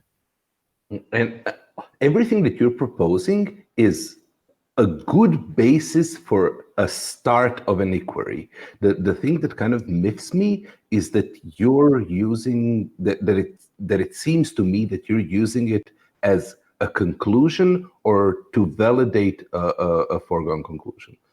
No, all of those things actually are open questions in science, and we do not have an answer. And if you have an answer, your answer needs to work. You need to model it, and it needs to work. If your intuition is different from mine, and it tells you that the universe is flat in this way or the Earth is flat, that's fine. That's perfectly fine. You just need to make it work with reality. It's all about observed reality. Yeah. That's what I see. I always tell people it doesn't matter what model you want to apply to anything. The observation stays the same. If you have an intuition of how it works, you have defined for yourself a starting position. Yeah. Where you're going to start your exploration from. But coming to these hangouts and telling people, look, it's obviously flat and it's not. Yeah, no, it's not that, and it's electric. You're treating it as though you've reached the goal, and no. I never do that. I open the discussion to that. That's my aim. My aim is that I can't prove anything to any of you. I know, but I'm not demanding that you prove you've got. It's definitely not a globe or anything like that. I would never say that. I would never say that because I don't know. I couldn't tell. I just know my limits. The issue is like beginning a conversation by defining what we don't know. That's cool. Well, I think I come from the approach of, instead of making up stuff that we don't know, to deal with what the raw data that we have got. So deal with what nature is telling us, and then deal with the tools that we've already got. I mean, whether it's flat, whether it's not, it could be a smaller universe, regardless of a globe. You know what I'm saying? It's.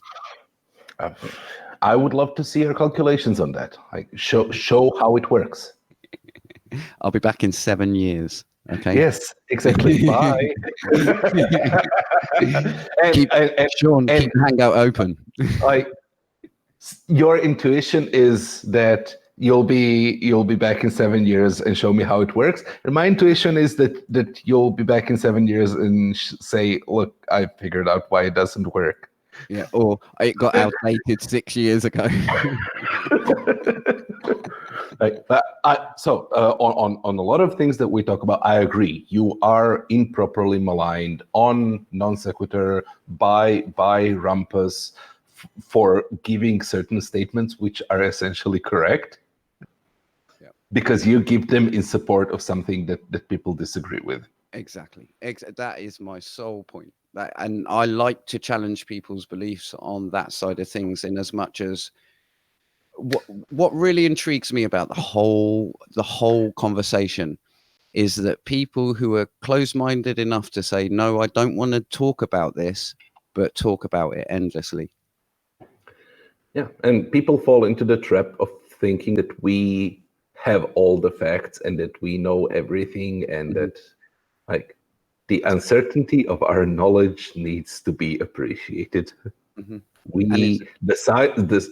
have this illusion that we're at the end of science. We're not. That's it. I cannot tell you where we are. Yeah, that's because boring. that has not been discovered yet. Yeah, that would be boring. That would be boring. I like his onion, you know, the uncertainty, the principle of uncertainty, the one that he does in England, where he's basically saying, look, nature's just going to come out how she is, whether you peel an onion back and she's many layers, or we just get sick to death of just peeling these layers and layers and layers of her, and then we just go, oh, forget it. But whatever it is, I'm happy with saying that there's something I don't know.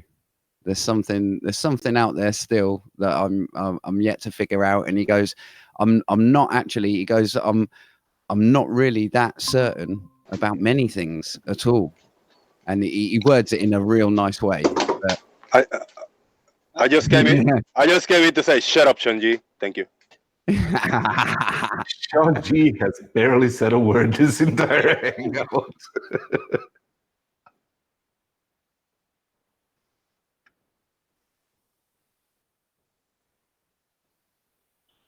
No, seriously, as I say, I would never. I sympathise with. I'm a flat earther sympathiser, definitely. Just because I see it as people saying, "I know something you don't. You're thick." And even though flat earthers may be wrong, and they say, "I know something. I know the Earth is flat, and you're thick," I see it as a lot of rhetoric coming from the globe point of view. Now, that's one thing where it keeps catching me off guard when it really shouldn't, is how many people have the right conclusions for the wrong reasons. Yeah. That I agree with the conclusion of their argument and none of the premises or the logic. Yeah, of what it led up to. Yeah. No, I get that. Yeah, that's funny.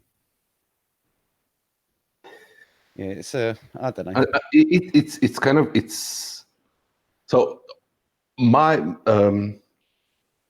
the thing that stumps me is that general relativity as an explanation, the space-time interval, the metric of space, the metric which works for describing cosmology, the space and time, the essence of our reality, so much better than what our intuition is, has been discovered over a century ago, or nearly a century ago. And so many people have no knowledge of it except for the name Einstein. Yep. And like the tidbits of meaningless words like curvature of space-time, which means absolutely nothing to them, and it's obvious from every word that they say. That's it. It's true. It's true. We really should start working on getting it to become common understanding. Like, yeah. But well, maybe in sometimes in the future. Like that for me is a bigger problem than speculating on what might be the next thing that is discovered and which of the current hypotheses and venues of exploration might turn out to be true. Mhm. When that happens, we'll find out which one of them worked out, and that'll be awesome. But let's first try to understand what we do know.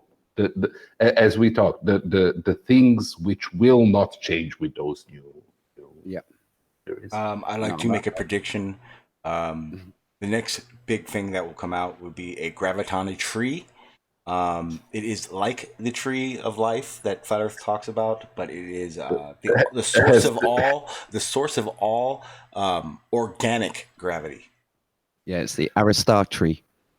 Yeah, I Yes. was just about to say the tree has been cut. They cut the tree, and then everything else is a reflection. Well, then that's how the apple fell on Newton's head. From the cut tree? Yep. Lies. If you cut a tree down, stuff falls out, doesn't it? No, I really, I The don't tree of think I life want to proves gravity. ever again. I've seen him the other day on the after show of Jose's, and he had an unhinged literally that's cancer. That's cancer for thought. He is so obviously a troll, just trying to derail every conversation to the most pointless thing and cause inability to think and reason for no reason other than his personal entertainment. Yeah, to enjoy I his think there high should be indoor drunk. Yeah. I think there should be a troll league. I think Spurs is a good up there as well. No, Spurs Trolls isn't a Spurs. Or damn, Spurs isn't a troll. He's a snake oil salesman. There's a huge difference. Yeah, okay. There's a huge difference. Okay. Did you hear him on Nathan's today? No, but I heard him last night on the server, so I know exactly. Yeah. Oh yeah, you know. No. Yeah, they slewed him. They slewed him today. Well, They've kicked him off the show. They barred him. Well, see, that's barred the him thing. from the show. The only it pisses me off because I hate him because he's a snake oil salesman. He's actually part of the big reason I left Flat Earth. And I like to be happy that he's really causing this turmoil between everyone, but but I can't be on his side. I think it's not willful ignorance. It's desperate desperation. More desperation. I think he needs direction. Yeah, I think he needs to clinch onto something to explain it. And logically, in his mind, the way how he's thought and been taught, that is his explanation. But he got it proved wrong with basically a you know, the upside down glass keeps the water in trick. Yeah, that's all it took. Basically, it was just literally about an hour of them saying, "Look, Spurs, you've been proven wrong. Without that, then the water wouldn't stay in the glass without there being a differential pressure outside. So there must be air pressure outside in order for there to be a differential. It's that simple." And he wouldn't admit it. Can you prove that without a container? Well, that's it. Or what's containing the container? My mind of God in one hangout, like asked me to explain something, and then he put it somewhat convolutingly, but basically asked me, "Can you explain it without using words?" Sign language. You know one thing though that I fully get. I fully get the container argument, not in as much as from the flat earthers' point of view, even though I understand why they argue it, because obviously a dome in their view.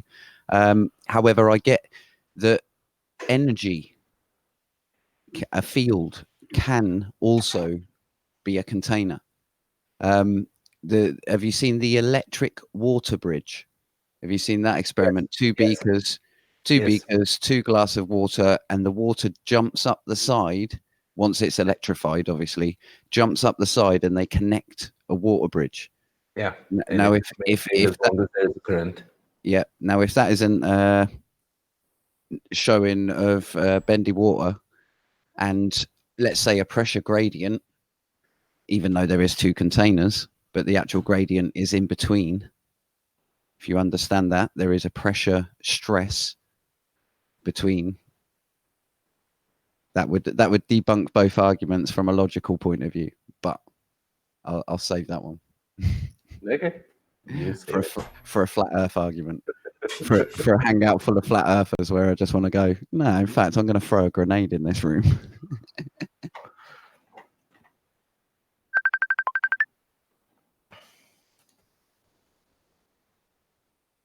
yeah, me and Nathan Oakley, I had a good hangout with Nathan. I will say he never swore at me, never raised his voice once at all in our old conversation. I was there for an hour. He loves you because you're a flat Earth apologetic. I understand that, but me and Riley started wandering off on a realm that I don't know whether you would even agree with. But there's a biologist in England here called Dr. Rupert Sheldrake. Mhm. I don't know whether anyone's heard of him, but he's got his theory. It's a theory called morphic resonance. Never heard of it. And yeah, it's basically put it this way. His classic thing is the chemical makeup of the arm of the human body is the exact same chemical makeup of the leg. What causes shape? And he was saying the Genome Project, which had billions put into it, was supposed to be the actual project that identified all the genes that created shape, that made an arm, and a leg. And No, it didn't. it was never set out to do that. No, it was set out to map, but they was hoping to find 100,000 genes, but only found 20,000.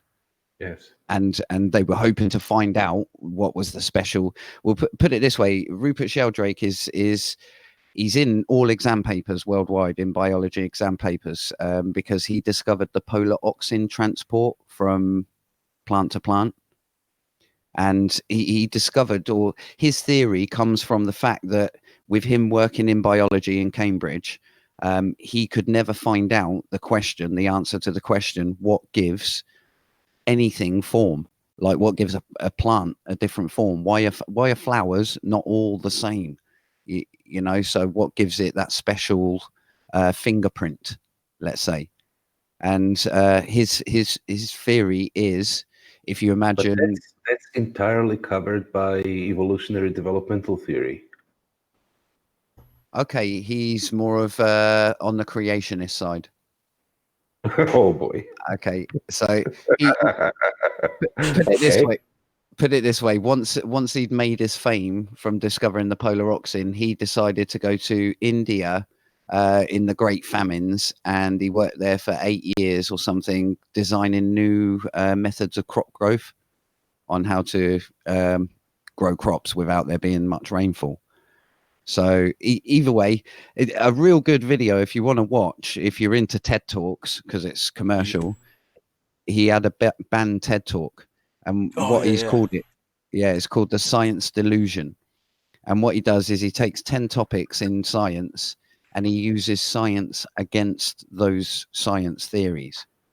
And one of them is to do with evolution, and to do with saying that humans are just lumbering robots.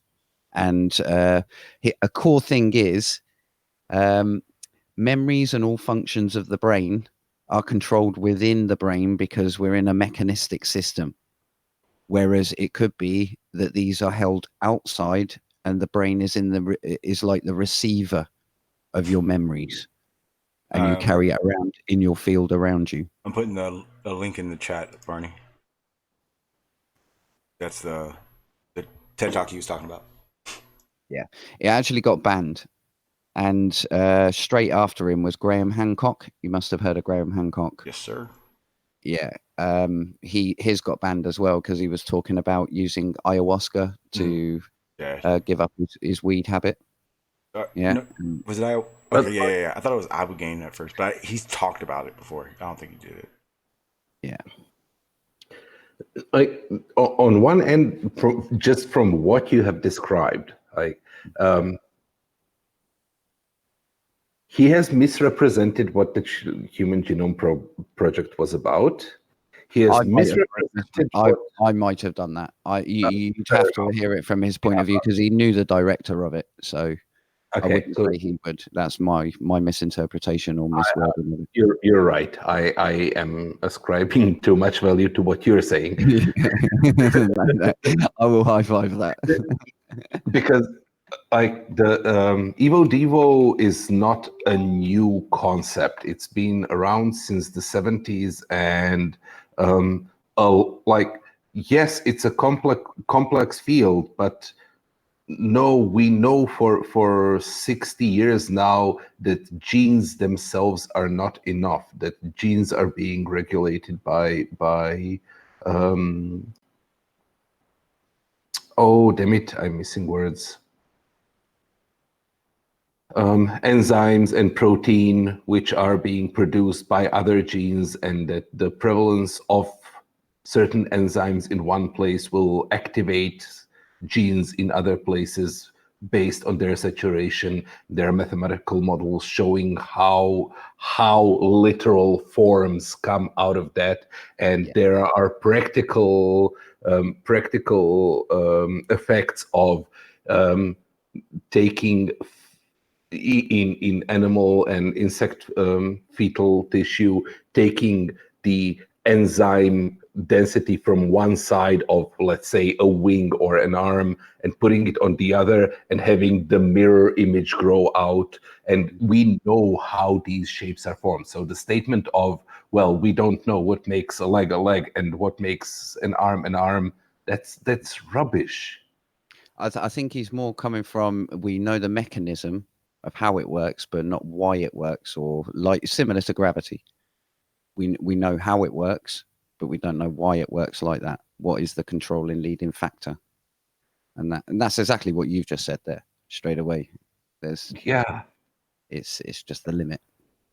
The limit, and his theory, morphic field resonance theory, is that every single cell has a field surrounding it. A nested load of cells will create a massive field around it. So every human, every plant, every organism has a field around it. Within that field, there's information. And that's where he's saying that memories can be stored, blah, blah, blah. Okay, guys. That sounds like load of crock. That sounds like literal woo, right? I agree. Every group of cells has a field around them. We know what that field is. It is not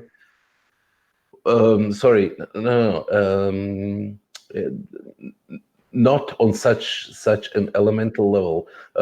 It is the density of enzymes that will trigger the density of the protein soup, of the constituents of the protein soup, which will trigger genetic sequences in other cells which are based on their distance from the source. That is a field that has a numerical value at each point, and acts through probability at activating certain genes and deactivating certain genes. There's an experiment where they literally took the enzymes that create eyes in humans and ingested them into the asses of Drosophila flies. What did you just say? And Drosophila flies. Did you just say they injected stuff into a fly's ass? Yes. And the fly grew eyes at that point. Functional eyes. Okay, you know what? That's perfect wrap up. Because I gotta take my son to football practice. And my brain is all frazzled now because now all I'm gonna think about is flies getting shit injected into their ass. Classic. Jeez. Yeah, I gotta take a little man to practice. Salute. Barney, Lem, you guys, seriously, you guys have no idea how much I appreciate today, because I like to repeat myself and I like to try to figure things out on my own. But when there's an opportunity for me just to sit back and get to, take it in, and then, like I'm going to have to do, watch it again tonight, it's a treasure trove of fucking just information that you don't get going back and forth with a flat earther or Barney with me, talking to me. It's not, I get your frustration sometimes, and I do appreciate that you work through that frustration to explain things to me 12 times. But like I said, it's definitely something else when there's someone who can be intellectually in the conversation with you and be able to watch it happen. Because I can see, I can tell when you're trying to help me out and trying to, get me to understand something rather than your mindset of talk through, you know what I mean? Where you're just, you're free flowing basically. curse of knowledge is kind of horrible because I know everything that I know, and I instinctively assume that everybody else also knows it. And that applies to everybody. I don't know what you know. So if you are going to rewatch it, take a piece of paper, write down the questions. Yes. I will gladly answer them. Absolutely. No, absolutely. Because like I said, because right now I'm in the bubble of the Hubble constant, the expansion, Big Bang. That's kind of where I'm researching at the moment. But I also come to the realization in that me saying those three topics mean a million avenues of conversation. So I'm trying now to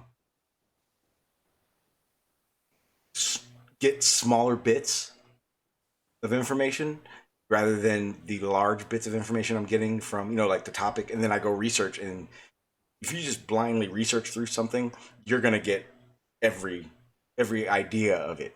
I think it happened yesterday because we were talking about Hubble constant, and in my confusion in it being,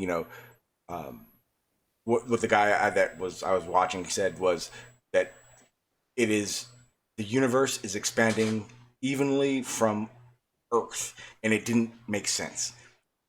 But then someone, I don't forget who it was who explained it, but they explained that it was that it's, see, I can't even know how to say it.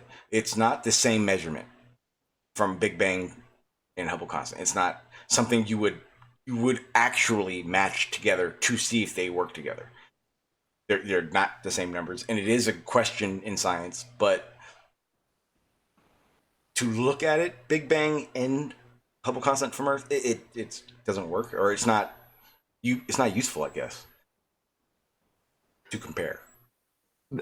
There's a lot more parts to it than just that. And that's why I told everyone yesterday, this topic is going to be like a week, 2 weeks long, because I even realized it compared to anything else I've ever researched, that once you get off Earth, the knowledge that we have is so limited, actually.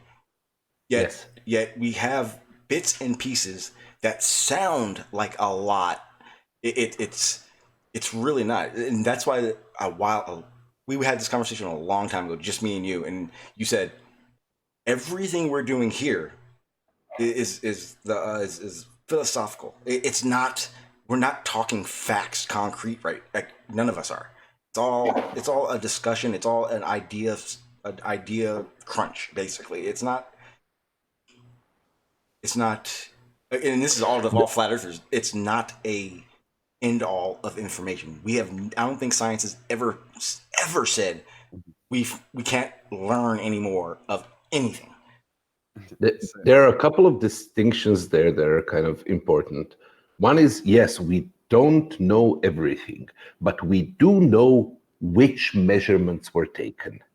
And whatever we come up with as the explanation for all of it needs to work with those measurements, because those measurements were taken. Those are the facts, right? Including the errors. The errors in the measurements are also the facts of those measurements. So whatever we come up with needs to work with kind of all of those facts at the same time. On the other hand, yes, we don't really know a lot. We know quite little, and a lot of it is conjecture. However, that does not mean that you can conclude that you can just throw everything out and say, well, since we know this bit here and this bit here and don't know what's in between them, we know nothing, and we can just come up with anything out of, like, tell a fairy tale and it will have the same value. It will only if that fairy tale aligns with all of the information that right?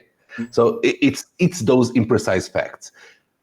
The proper way to think about science is with imprecise facts. If you are not certain that 1 + 1 = 2, you cannot say that 1 + 1 = 2. You can say that 1 + 1 approximates 2, but you need to know what your error margins are. And it is much better to say 1 plus 1 is a number between 0 and 100 if you can actually justify the 0 and justify the 100 if you cannot justify that it's 2, right? And that's the thing that you then know. Then it's not 1,000 and it's not minus 1,000.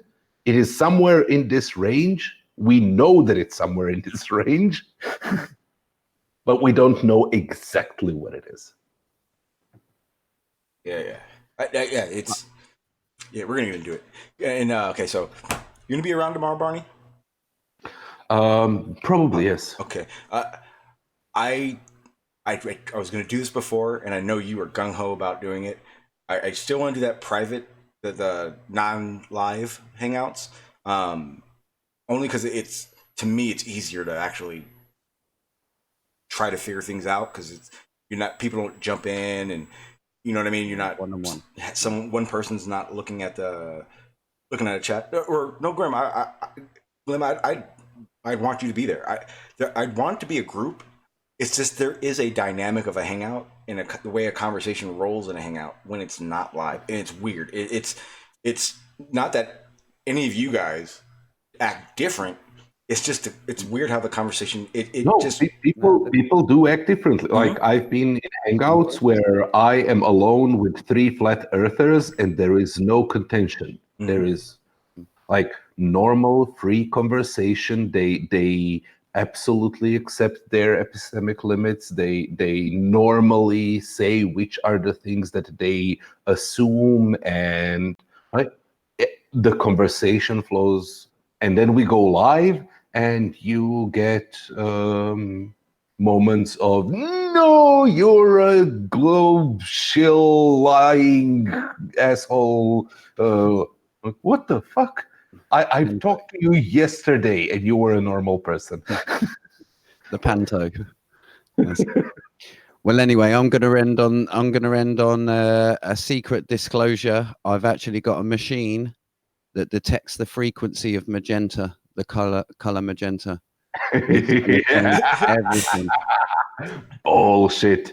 Okay, so this is what we're gonna do. Like I said, I actually got to go. I'll message you, Barney, and we'll try to figure that out. Glim, I would like you to be there. I'm going to try to get hold of Blue Marble and a few others. It'll probably be. I can't pin a time for it. But Discord it. Yeah. That's what I want to do. The thing is I'm probably going to go live tomorrow, but it will be separate from that hangout, guys. And I'm talking to everyone out there.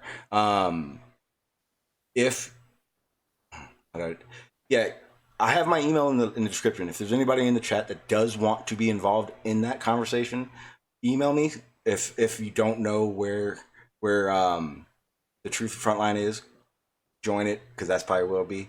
And if not enough people do, then we'll do it at the bunker or something like that. I'd actually probably rather do it at the bunker because it's secretive. Haha. But yeah, I'm gonna try to do that. And even if it's not tomorrow, coming soon, guys, people in the chat, probably going to be a lot more of the private hangouts because, like Barney said, and it's obvious, you get more people that aren't willing to be live on a hangout live. They'll want to be there, and after 10 minutes, you don't even remember it's even being recorded. So that's going to in action. So regardless, Barney, Glim, the private hangout, that's actually the easy part. So we'll figure that out. So again, I thank you guys. I'm kind of ranting right now because I'm trying to think of anything else I wanted to say before I get out of here. Like, subscribe, and share. Please. You know, I never say that. I don't. And if I have, I don't say it nowhere near enough. People in the chat, fuck you. Share. Hit the bell button. Yeah. Get your friends over here. Mm-hmm. Let them join the conversation. Yeah. See how stupid or smart they are. and that's actually something I really would want the chat to start doing.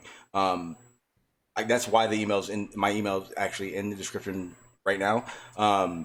Guys, if you guys disagree, you have a question, you wanted to say something, you want a topic to be talked about, my email's in the description. Email me, let me know. I am 1000% willing to talk about any topic. Again, I prefer it not be flat Earth. Talking about the universe and the shape, like, and how things work, that's not flat Earth, just so you guys know. Flat Earth is basically a globe denier denying the globe over and over again in the conversation. So, with that said, guys, I'm gonna get out of here. Again, Barney, I'll message you guys when I get back home, probably in a few hours. But again, thank both of you guys. I mean, extremely thank you. Great conversation today. Salute, Barney. Salute, Shawn. Yeah, Truth Army! Hashtag. It's just Aristarchus! No, man, it's just it's just.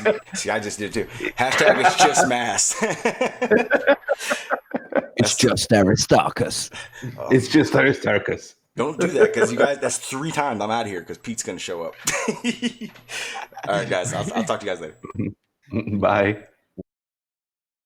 All right, people. Again, I mean, yesterday, I a great conversation. Today, even better. This is the style of hangouts in streaming I plan to be doing. Again, I honestly am not interested in having an argument with a flat earther, especially because the flat earthers that I know don't bring anything to the table worth a argument, I guess you would say. Again, I mean, if you're a flat earther and you feel that you have quote unquote evidence, please come on the panel, because again, I'm not looking to disprove flat earth. I'm here to understand science and how things work.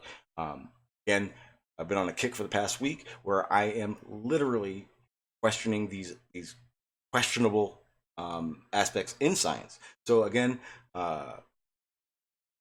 you don't need to be a flat earther. You don't need to deny the globe to have these questions, to feel like there are issues with things that need to be answered. So again, guys, emails in the description. Anything you guys want to actually be hearing about, talk about, just, or say, hey, this person's an idiot and I don't want to hear him anymore. That's what that email's for in the description. I'll see you guys around. I'll see most of you guys around, servers or channels. But I'm out of here. Thank you guys in the chat. Love you guys. Peace.